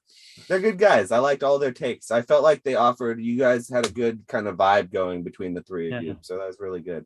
Their connections with different, they have jobs and different connections that they didn't want to be out publicly talking about their opinions on secondary market, basically. What? Yeah, Hey, and Josh, judging from what I know about Wolf of 10th Street, that makes sense. So yeah. Josh, what's this about Whatnot pays though? Pays you for your giveaways? So what do you mean whatnot paid? So I don't know. we I'm just reading the chat. It just says okay, so Whatnot maybe the pays you chat can back for clarify. I your can't see the giveaways. chat right now, so but Let me read. It said Whatnot. Yeah, but Whatnot pays you back for the giveaways. That's what it said. so Whatnot doesn't pay you back for the giveaways. We actually pay for the shipping and all of the stuff that gets given. The only time that Whatnot will reimburse is if someone international wins a giveaway, because the giveaways used to be until today, they were open to the whole world. And so when someone in like France wins a giveaway, the streamer is obligated to pay the shipping all the way to France. And that's fine. It was like 30, 40 bucks or whatever. And what you could do if that was a bad thing, if you didn't like that as a seller, you could reach out to Whatnot and they would reimburse the shipping fee for just international orders. As of today, though, they just changed their policy. So now giveaways can be only within the US because they got tired of having to reimburse sellers for doing international giveaways because they do not reimburse for the giveaway. So like, for example, if you win like this Eevee box on my channel, Whatnot's not gonna pay me $60 for this Eevee box for me giving it away, and then I just pay the shipping. That's not how it works. Whatnot will make me pay the shipping, and then I will give it away. They just facilitate the transaction, and they charge it to my account, basically. Okay. Streamers were running giveaways before the Whatnot giveaway structure or giveaway feature was added. They added that for the Logan Paul box break. The giveaway feature did not exist before the Logan Paul box break. It was like that week they added it. And before that, what I would do is I would have someone in the chat. I would say, I would get a sticky note here. And I would say, I have a number on this sticky note. I would write the number, fold it up. I'd put it on screen. I'd say, everyone in the chat, put a number. I'd say the first person who gets this number, and I unfold it after 5 minutes here, or whatever, however many minutes the giveaway goes, and I'd have to scroll up the chat and look for the first person to put a number, and then I would reach out to them on Instagram, and then I would get their address, and then go to Pirate Ship and mail them their giveaway. So like the giveaway feature, I don't know what the chat was talking about, like Whatnot paying it. I don't know what that's all about. If Whatnot's supposed to be paying me for my giveaways, then shoot, I've been giving away a lot of stuff that haven't been getting paid for, which is not good. But Yeah, I think that's just a misconception. I don't work for Whatnot. I have no clue what. Yeah, neither do I. I just stream on their site. But yeah, that might have just been a misconception about it. Yeah, but streamers, we give away the things that we're giving away are actually ours. We are really giving them away. Just to be clear. Peak That True said, Poke Knowledge. What's, oh God. Japanese exclusive promos. I don't want to answer Japanese questions. I already gave you a Japanese slept on promo today. And I've hinted at the Japanese JR promos East train promos. Go. JR East. You could get them for like a whole set for. Get all those non-hollow promos. You can have them all. That's yeah, fine. Get them. You could get them sealed. You could get them in the little stupid Japanese book that you don't know what they say. The Mewtwo, which looks like a Street Fighter doing like a Hadouken. I love that one. No, I don't you know even what know I really enjoy right now? I've been buying old sealed like Top Deck, Inquest, like old sealed magazines that have like the packs still in them and stuff, and like the promo cards and things. They're some of my favorite things in the hobby to collect. Yeah, we don't talk about Japanese on this channel. I'm gonna shell these because they're so hard to find. They're not even like this one right here. Oh man, I love this thing. This thing's gorgeous. It's an error. Look, it's a error slip. They messed up and they ran out of packs. And so they had to give 2 of a different pack instead. And they put like an error slip. Some of my prized possessions of my sealed here. The first Top Deck issue, I think. This is either issue 1 or 2. That's pretty cool. And that has a sealed fossil pack, as well as the first ever Pikachu oversized promo card, not for actual play, so don't try to use that in your decks. Yeah, that's a pretty. And then my favorite of all of them, this guy, this beauty, the Top Deck. Yeah, Jackie Chan. And it's got Mercadian masks, but this has also got the Wizard stamp, Kabuto in there too. So that's a pretty cool one. Those are some of my prize pickups from this last couple of months. Nice. if I'm gonna shill anything, I'll shill some stuff you guys can't find because those things just are like hard to find. Jake, you want to show anything? You feel free. Let's say. I Chilling found my rain, let's Kobe. go. I found my Kobe Bryant signed basketball from when I was a kid at my parents. Oh, did he sign it personally for you? That's awesome. Yeah, I got that as a kid. And I found my Mo Vaughn for any old time Red Sox fans out there. I found my Mo Vaughn autographed baseball, which is actually a lot more thrilling for me to find than my Kobe. So I went to spring training when I was a kid. So you guys might want to buy it Mo Vaughn before it, he's an all-timer. Hard chill. That's a hard chill. my Wade Boggs rookie downstairs. Let me go grab that. Oh man, Wade Boggs. I have a bunch of old baseball stuff in my closet too that I'm just kind of like, I don't know what to do with. I don't know anything about sports, but I used to collect back in the early 90s when I was younger too, Jake. So I was just on the West Coast. So I was a lot more like, San Francisco Giants, and then like Padres and LA Dodgers, like all the West Coast teams. So Jake, everyone wants to know what's on the post-it note behind you. Oh, top 5 modern 2022 investments. All right, let's go. Battle styles, and battle styles. No, there you go. That's your advice. Rudy told me it's up to 90 now. So if you can get it right now, you can go on eBay, get it 78. Sounds like a pretty good deal. $12 on our market. So Jake, kind of going back to the topic of this video, and I talked about it. Did you catch the beginning of this? But I was talking kind of about the health of Pokemon, and I was saying that I think Brilliant Stars right at release being 115 is actually healthy. And the reason I say that is I'm not talking about it from an investment standpoint. Investing is very different than the health of the hobby. Now, for somebody to buy that booster box at 115 bucks on release to open it, like, I think that's healthy. And then as wave 2 comes, prices hopefully will drop to like 100. And then as wave 3 drops, like, hopefully we could pick it up at that 80, 85. And I think that this is very healthy for the hobby. Like, what's your overall like health? Not investable. Investing's different, but overall health. I mean, part of why I didn't like a lot of the modern investing channels this like over the last year, it wasn't just because I disagreed with a lot of what they were saying. It was also because I didn't like that they were like pushing modern product really high, really quick out the gate, because I just don't think that it's good. I think that it's much better that, some people save a little bit of it, much more of it sort of opened and enjoyed and appreciated. Then it's completely forgotten about. We move on to some new sets, and then 5 to 10 years from now, people want to rediscover it and enjoy it. And there's quite a bit less of it, and not that many people hoarded it. That is sort of like the ideal fun collectible where everyone wins. The reality is that's not how collectible markets work, because people are aware of that. And so they're constantly trying to predict that and try to make money, So, so you're always going to have these junk wax era periods in booming hobbies. They're that's just, and then it's really up to Pokemon to figure out what to do about that. It's like, do we print a huge amount and totally overflood the market where the product never goes up in price? Or do we,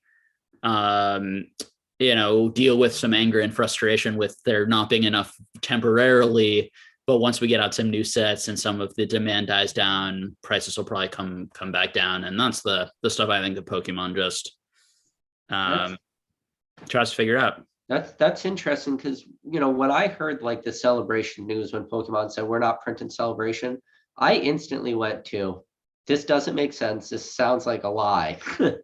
But what if it's not a lie? What if what you literally just said was Pokemon maybe just won't flood the market with this stuff? What if they meant it? What if it could that I'll be? See you all in Valhalla with my $300 celebrations ETBs. Yeah, I mean, no one see you at the top. To be honest, I haven't heard anyone say that it was right truthful here. What they said. It was just everyone said that was weird, but there's no way. But what if it is the truth? Well, God, I hope it's the truth, PK. I'll retire early. I got cases of this stuff, and I know 10 people who do too. So this is something I know that people speculated heavy on. I don't think that people have cases and cases of vivid voltage, of even things like maybe chilling rain they do because it had that huge massive restock, and the people who bought, they want to sit on it. But I don't think there's a lot of vivid voltage out there because of when it really? came out. So vivid I think voltage there's got a lot of opened a it lot. voltage, but There's yeah. a ton of it, but it got opened a lot. When it got opened, the demand Sure. was so high. All of those, that was when it was $200 a booster box. Anyone who had vivid voltage, myself included, I was selling it at $200 a booster box. I wasn't holding it. And if anyone was holding it at $200 a booster box, what the hell were you doing? Were you listening the to argument though anything? is that the people who probably bought it, or a lot of people, kept it sealed because at $200 it didn't make as much sense to open it. So the counter argument is when a box goes up too much in price initially, it actually makes it more of a sealed collector item. Yep. versus an item Every that's like single I box might have a I lot of sold bag was open. holders. Every single box I sold, but I'm a pack breaker though, so you're I a guess I pack have breaker, that so of bias. course every box you sold was So it's open. as a bias. So like I was seeing everything get opened because I opened it. There's think also the time period, right? And the Mhm. fact that there were cards going for a lot, and there was this feeling that everything would go forever. So people were willing to open up, and honestly, $200 at that time was like the cheapest booster box, one of the cheapest ones you could open. So Pikachu was it wasn't like you $1,000. had cheap options. That Yeah. Pikachu graded was $1,000. Yeah. The $900 for that graded Pikachu from Vivid Voltage. So like a $200 booster box that you think you can get $1,000 card on, people were opening them when they were buying them. So like Vivid Voltage, there's not as much of that. Celebrations though, because all of that stonkage had already happened, it had already done its thing. People were counting on it for the same reason that Shining Fates released and it sort of fell flat, because people were counting on it to be investable because it had just happened previously in the year. Whereas with Celebrations, everyone and their mother was waiting on it. Like every YouTube channel, whenever someone would say, oh, Pokemon's going down, it's a bubble, they'd say, baby, it's 25th anniversary next year. It's at least going another year, then we're going to be done. And so like there's a lot of people who have a lot of Celebrations because it was like counted on. And then Celebrations came out, they printed it to the ground. I think a lot of the people who bought, they didn't have to buy at super high prices for Celebrations because it was never really inflated as much as say something like Shining Fates, Champion's Path, those other holiday sets that actually came out during the pandemic. Like they really reined in the print of Celebrations. And so like I think that there's a different story for Celebrations. There's a lot more of it sealed than there is, but then again, a lot got opened too. Like it still continues to be the most demanded set that I open on my channel. And I hate Celebrations now. I like Celebrations, but I hate opening it because it's like I've opened, you have no idea how many Celebrations packs I've opened. These hands, if they could talk, with the amount of Celebrations that have gone through, it's astounding. And I think there's still a lot more out there. There was a small window of time with Celebrations, which I think, I mean, obviously all new sets right at release, if you break it open and get some hits, you can make some money because prices are going to be at the highest. But Celebrations had the most obvious window for when you crack a pack, every single card in there was worth it, There was like this small window of time where I was watching prices. I'm like, okay, tomorrow, all these prices will crash. And then tomorrow came. And I was like, okay, another day. And then, eventually it all came down. But I was like, man, The there's some Charizard's still like easy 60 money or to be 70. made in Celebrations at the very, like the first week. It was insane. Yeah, so I sold a lot of Celebrations on release and around the month of release, more than anything else by far. And I know people were happy with it and they thought they're making their money back or whatever. They pull an Umbreon and it's like the Umbreon is like $150 on release or something. It was ridiculous.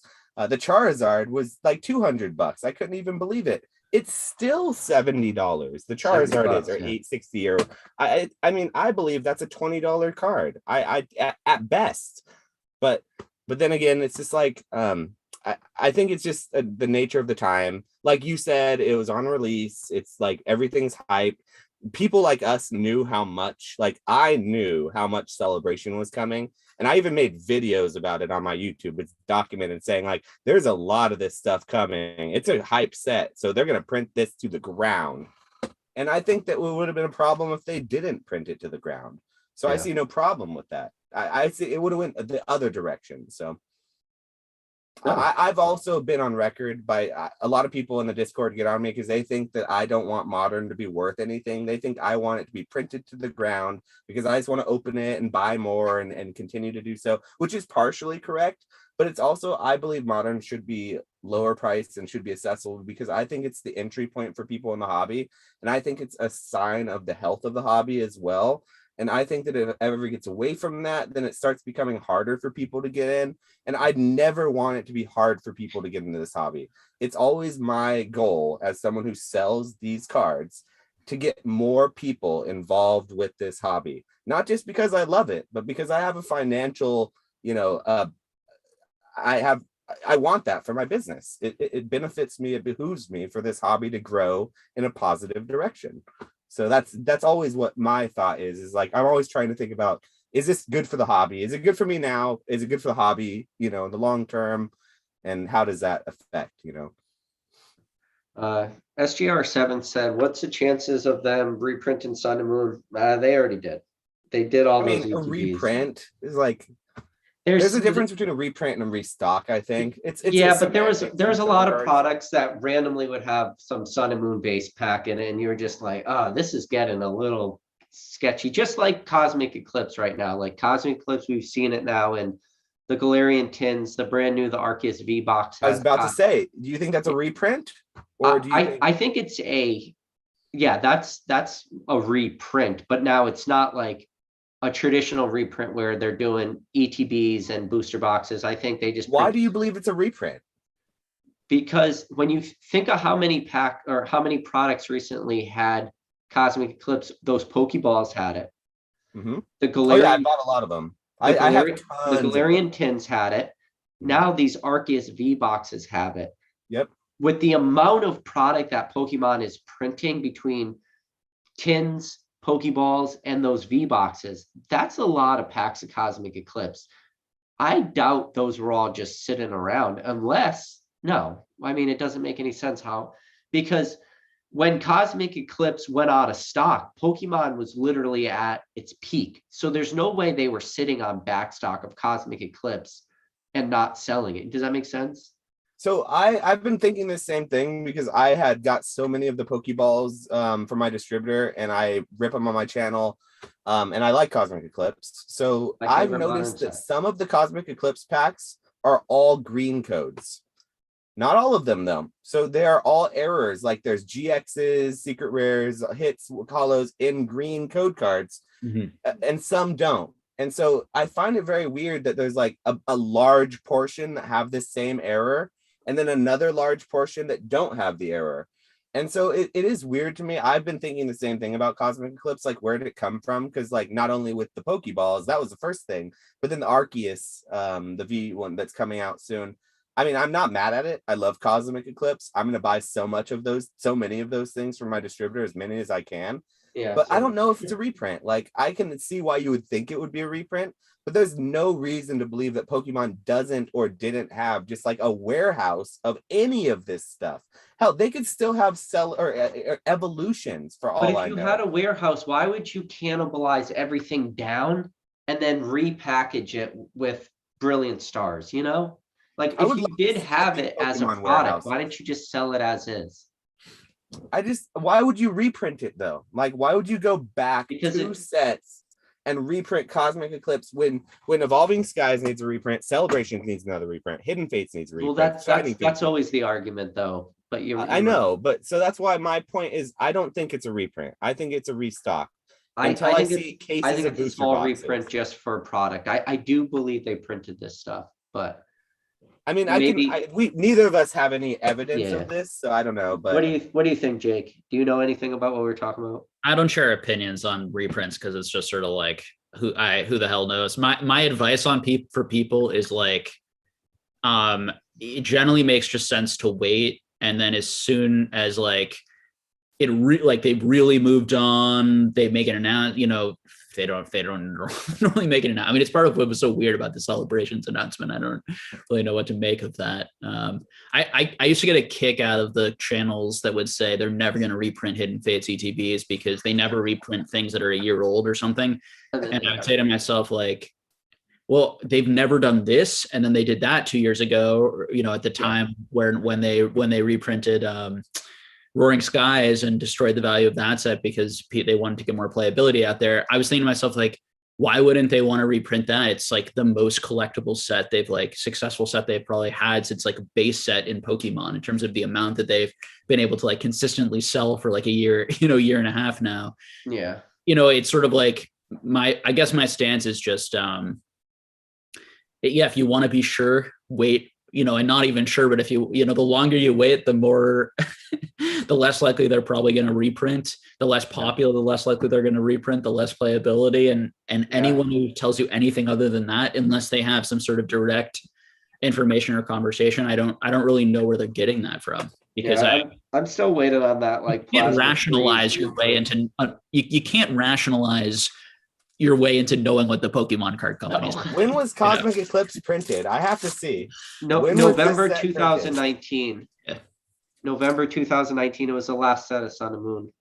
And then We get in a pack. Oh, nice. Yeah. All right, let's see. I think it's 4. So Cosmic should be 4 here. So Don't you do this? Just joking. yeah, so yeah, I don't think we're gonna get a. Oh, we did. Wait, no, that's reverse. I thought it was. Nope. All right, nothing in this. This is a dud. But I only opened it because I want to see when it was made. Because you're like, when are they gonna reprint? I've been picking up the Mimikyu reverses. There's 2 Mimikyus in the set, and the one. Oh, from that set. Yeah. Yeah, it's a cool reverse. Like I pulled it a couple of times. Like I got a ton of Cosmic Eclipse right now because of those Pokeballs. I hate buying those a PCG player. What was that? You buy them on TCG? Mimikyu is a cool Pokemon. There's not a lot of it either. There's like only a few printings of Mimikyu, I feel like, and they're all really good. Yeah. Whoa. Careful. I think one of the issues is modern channels don't always have enough to talk about, and that's why people talk so much about like reprints. Oh my god, reprint news. Oh my god, Pokemon came out with this reprint thing, and now everyone's going to talk about it, or they're not going to reprint. And I think you were there, right? And when we were talking about on the Discord, right, Josh, about Probably whether you and I thought this was going to get reprinted or not when we saw this. And my immediate take was just like, I think Mason, was there and a few others. And my immediate take was just, the language they use in it felt very soft. It was sort of like, it almost felt like a throwaway salesman pitch to get people to buy, rather than like some sort of like promise to the secondary market that they care so much about, that we will never reprint this. It's very different than some of these newer card games that I think talk a lot more to the collectors and really want to develop the investment side and all sorts of things. Like when they say something, I would take it much more seriously. And Pokemon, it's not like they said, we will never print this again. I think the language was something like, after July 6th, we won't be selling it, or something like that, or we won't be selling any of the product here, or something like that. And it was only on the Pokemon Center website, right? It wasn't that maybe they're going to continue to give it to distributors and it's going to continue to go to LGSs or be available other places. Again, I don't talk about reprints. I don't particularly predict reprints, other than just the fact that I think it can be helpful to share what's happened in the past, but always with the caveat of like, there's also like, everyone says something and then Pokemon does something new, and now we're all like, oh, Pokemon reprints this now or does this differently than they did before. Same with the Japanese, right? There are people who always said they never ever going to reprint a single Japanese set. It's always going to be really small. And then they're always going to do it this way, and then they changed the style that they brought it out. They did reprints. So again, they're a company and they're going to evolve with the times, and they've never made some sort of promise to the secondary market that as soon as a box gets over 200, we're never going to reprint it again or something. That's why I say 3 words how I feel about reprints. And it's not a hot take at all. Reprints are good. That's it. If something gets reprinted, it's because there was demand for it and there was enough people who probably wanted it. And that's why they took the effort went out of their way and reprinted that set. And so overall, my thought on reprints is they are almost always good for the hobby. Now, too much of a reprint, that's another question. But overall, I would say reprints are good. That's my stance. Just they're good. I know most people don't like to hear reprint. The R word is very like controversial. You say reprint and the investors get scared and they start selling, and then your assets are left and they go to nothing. But I personally think that if there's something getting reprinted, I've said it 1,000 times, I'll say it 1,000 more. It's because people wanted it. Otherwise, they'd move on to the new hot thing and they just print that. So I think they're good. Yeah, that's why I always say I don't even. People always like, oh, when I talk about Pokemon as an investment, I don't even like talking about anything that is newer than 5 years. And people will like say, I don't want to get into this. Was like the debate I had with on my last live, but anything that has been produced in the last 5 years, it's speculation in my opinion. And then you can make the argument anything older than 5 years is still potential for reprints. And I like, it's hard to have that argument, but then it's just how far back are you going to go? When are we going to get that Plasma Blast reprint? That's what I keep saying, like how far back do we go before the conversation gets too far out of, well. And there's some things I think that will never get a reprint and needed a reprint, but didn't get one. Like, for example, I don't think this is going to happen, but I could see a world where Vivid Voltage doesn't get any more reprints because people have moved on from that like era of pre-alternate arts.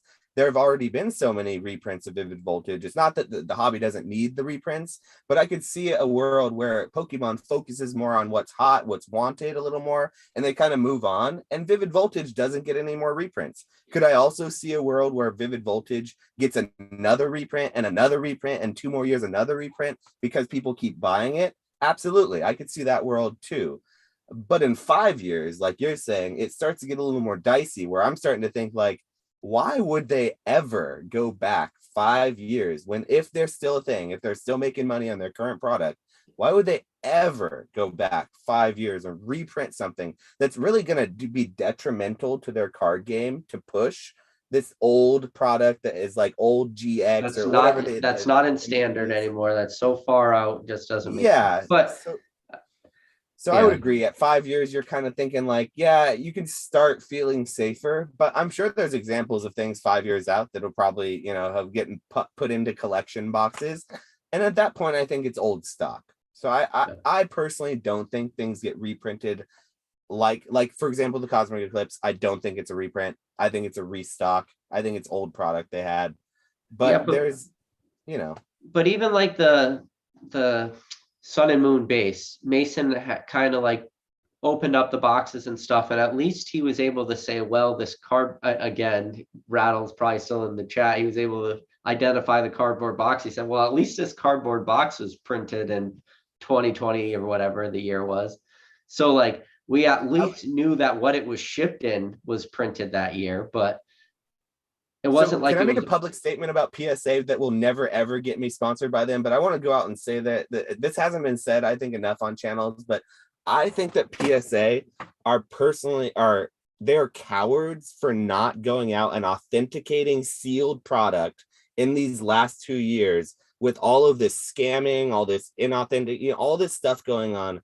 I think personally that PSA had speak about an obligation to the hobby. Speak about a moral and ethical obligation as a business who's like putting their foot forward to being the example. Like they're putting prices for these things on their website. So they're very aware of the secondary market of this. They know what things are worth. They're upcharging people. They, I believe, had and continue to have a moral obligation to provide a level of authentication for old sealed product in the hobby. I don't know if they currently offer that with BBCE and it's been put on hold. But you can't do it, Josh. You just can't do it. Like, what do you mean you can't do it? You can't do it. Who are you gonna hire to do it though? Nobody's gonna put their name on that. Why? Because it's been proven too many times that it's. You should go do it, Josh. I don't claim to be an expert, nor take do I up that moral obligation. Well, I mean, but I guess my point is just like. But that's the thing. They claim to be. But that's the point, right? They're not. Like, and But they and claim. they had BBCE who said we're the experts and that's why we're going to partner with you, and that's why they started grading packs or doing more of like the Pokemon packs and other sorts of things. So, I mean, my mind goes to like, why don't we focus on like catching all the first edition stamps and the top end cards and these other things that Rattle's covered? Like, for me, it's sort of like, we either need to pay these people more, they need to get better trained, they need to slow down, they need to take authentication more seriously. Their first and foremost should be an authentication company, and a second a grading company. I care the most that it's an actual real authentic card. I think it's even more important than getting the grade completely right. They should be definitely getting both, because I agree with that 100%. You do both. As far as like them having a moral obligation, like they're a company. They can sort of like, do what they want. It'd be great if they did that, or if someone was willing to do that for us and for the hobby, for sure. That I completely agree with. I'm just not sure. If they had the ability to do that, it would be wonderful if they could. The collector base isn't there yet to accept what would be required, because really what would be required is they would have to be videotaped. You could access that video. They would have to open your product and verify the packs inside, and then they would probably have to open a pack. And the thought of that for a sealed collector, even if they wrapped it up nice, put tamper-proof seal, because once you put tamper-proof seals on it, you add that layer of protection. But in order to get to that point where they open that 1 cent cellophane wrap around your booster box, like, it would take a lot for collectors to ever get there. I don't ever see that happening. And that's what would be really required. Like, I'll give you an example. Logan Paul opened up all his booster boxes. You want to know what booster box he opened first and which was the most authentic of all? The Rusty one. Was Rusty, which had two Charizards in it. Right. There was not a single person within this Pokemon community questioned the authenticity of that box after Rusty opened it. Mm-hmm. Everyone was like, yes, I believe that's real. Of course. And it's still kind of sold for the same price but see, it's just too hard. I don't know. Well, for two main reasons. One, Rusty has sold more than probably any single person in this hobby. And to my knowledge, has like zero people upset with him or have ever called him out for anything. He has an impeccable track record considering how much he's sold. So I've never heard any drama associated with TCA gaming. Impeccable in that sort of way of just his standard of sort of excellence around. Have you ever bought something product from me? I get you said real product. Have you bought something from Rusty before, Jake? Of course. I have. Yeah. Have you personally bought something? I have.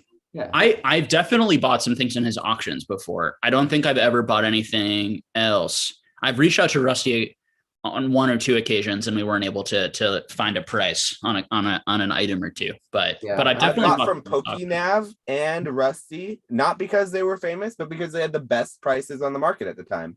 Sure. Both of them. And Rusty, I thought it was super funny when I bought from him. I was like, hey, I didn't even know when I bought from him that it was Rusty until I saw the label. It was very funny. But so, I mean, if you're in this hobby long enough, you probably bought from him. Yeah. So there's that. Then on top of it, there's the amount he has to lose, right?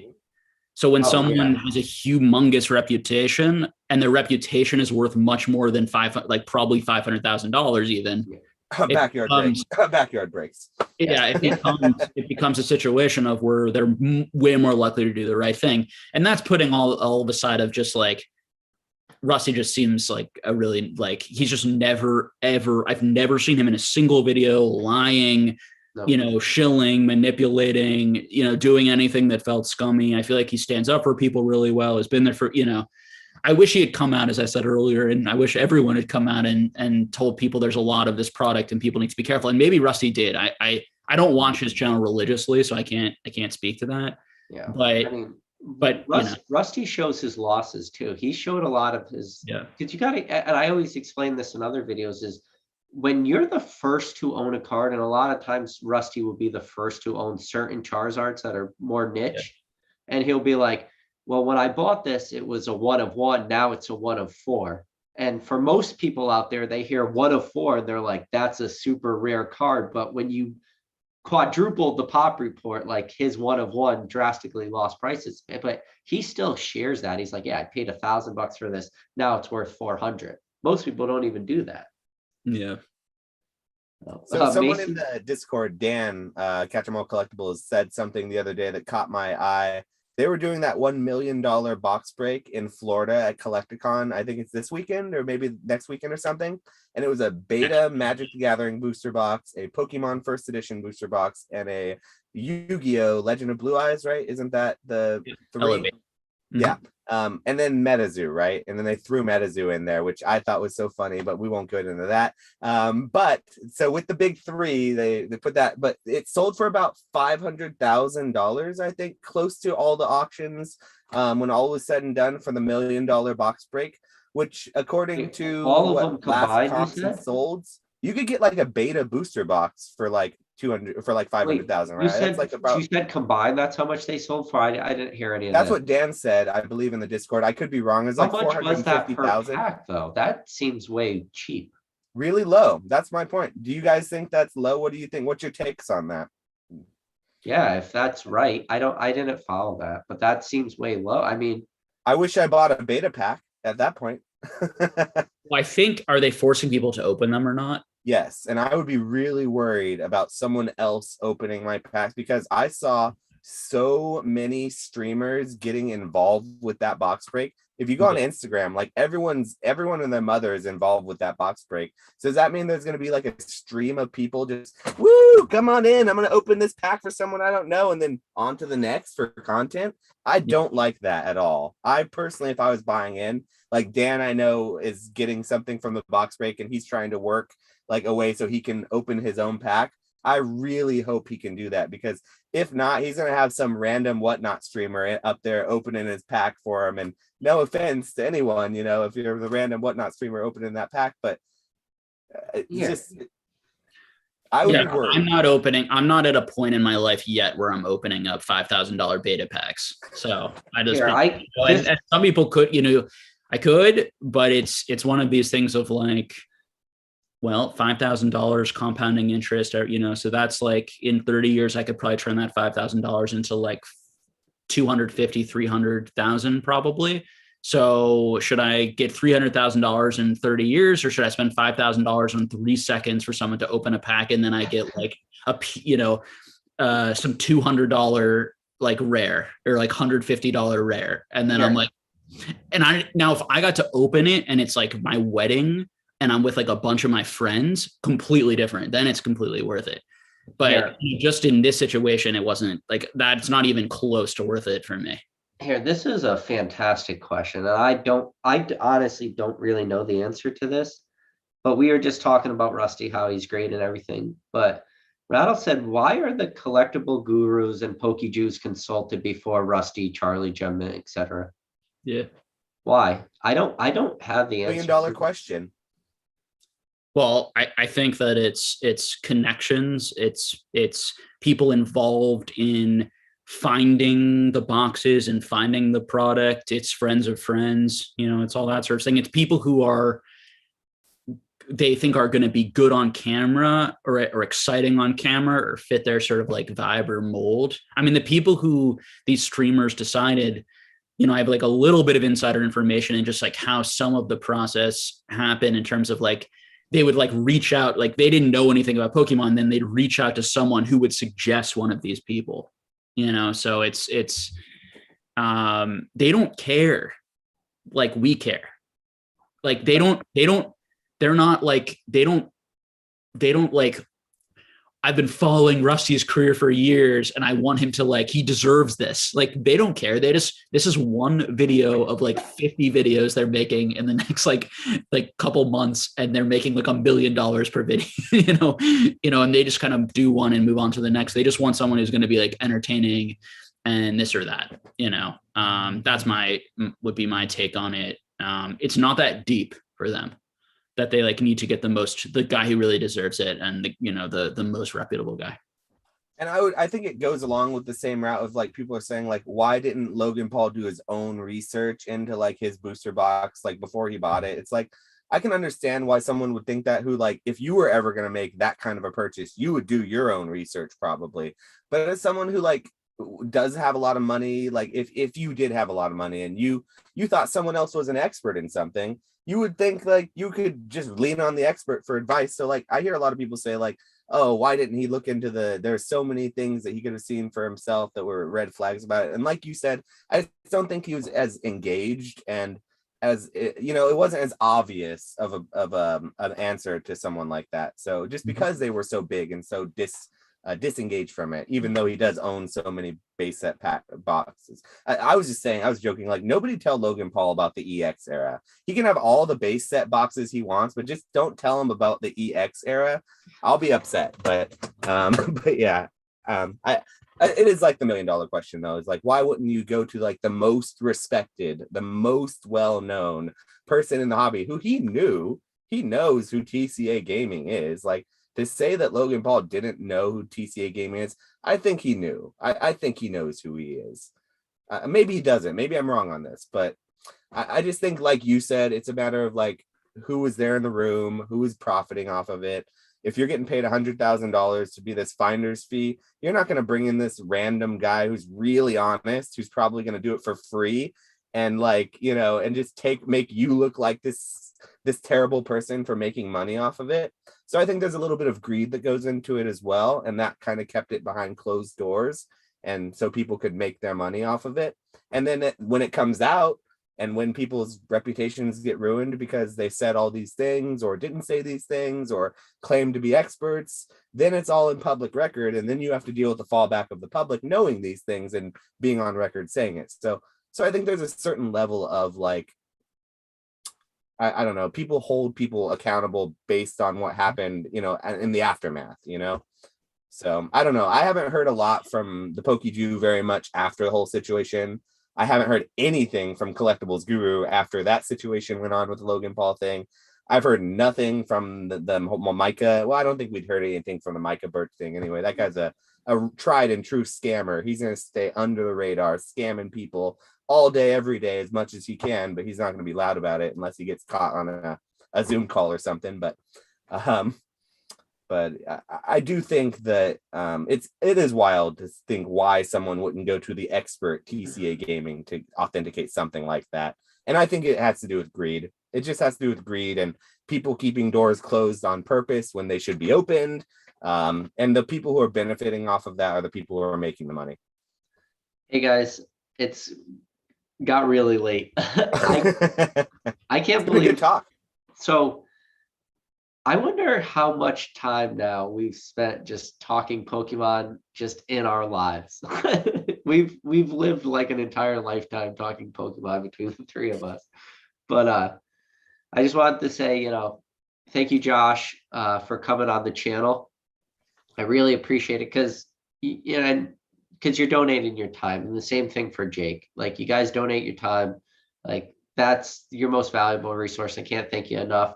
For everybody out there listening, as soon as this video is over, like as soon as it goes on to my YouTube studio, there's going to be a link for Josh's YouTube and for Josh's whatnot. Oh yeah, wait, whatnot, yeah. And then I'll put a link for Jake's. I'm pretty sure you guys all know Jake's channel, but we'll do it anyways. But and the Patreon, shout out to the Patreon, the Pokenomics Patreon. I'm a part of it in that I'm in the Patreon. I don't run it, but it's fantastic information. If you liked just a little bit of what we talked about here, you'll love the conversations we get into in that Discord. Honestly, like it is some of the best people in the hobby, in my opinion. So shout out to the Patreon. Go follow Pokenomics Patreon. Get involved in the Discord there. Jake, you got it. Thank you very much. I mean, it's a great place. There's a lot of good information there. So I'm hugely thankful that it exists. So I want everyone else to know about it as well. It's very much so worth it. Yeah. Jake, you got anything you want to add or? No, yeah. Sorry if I interrupted the conversation at all. I just, it was fun. I love talking Pokemon.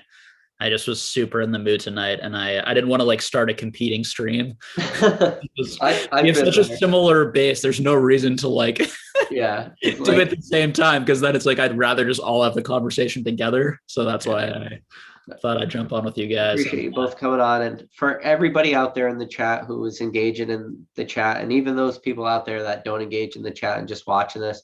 I know I can't usually speak for these guys, but I know I could speak for them in this sense that we appreciate all you guys just, you know, tuning into our channels, engaging in the chat or not engaging in the chat, and just watching it, supporting the videos, hitting the like button, doing the subscribe stuff. Like we appreciate it. I can say that for these guys. Like, thank you very much.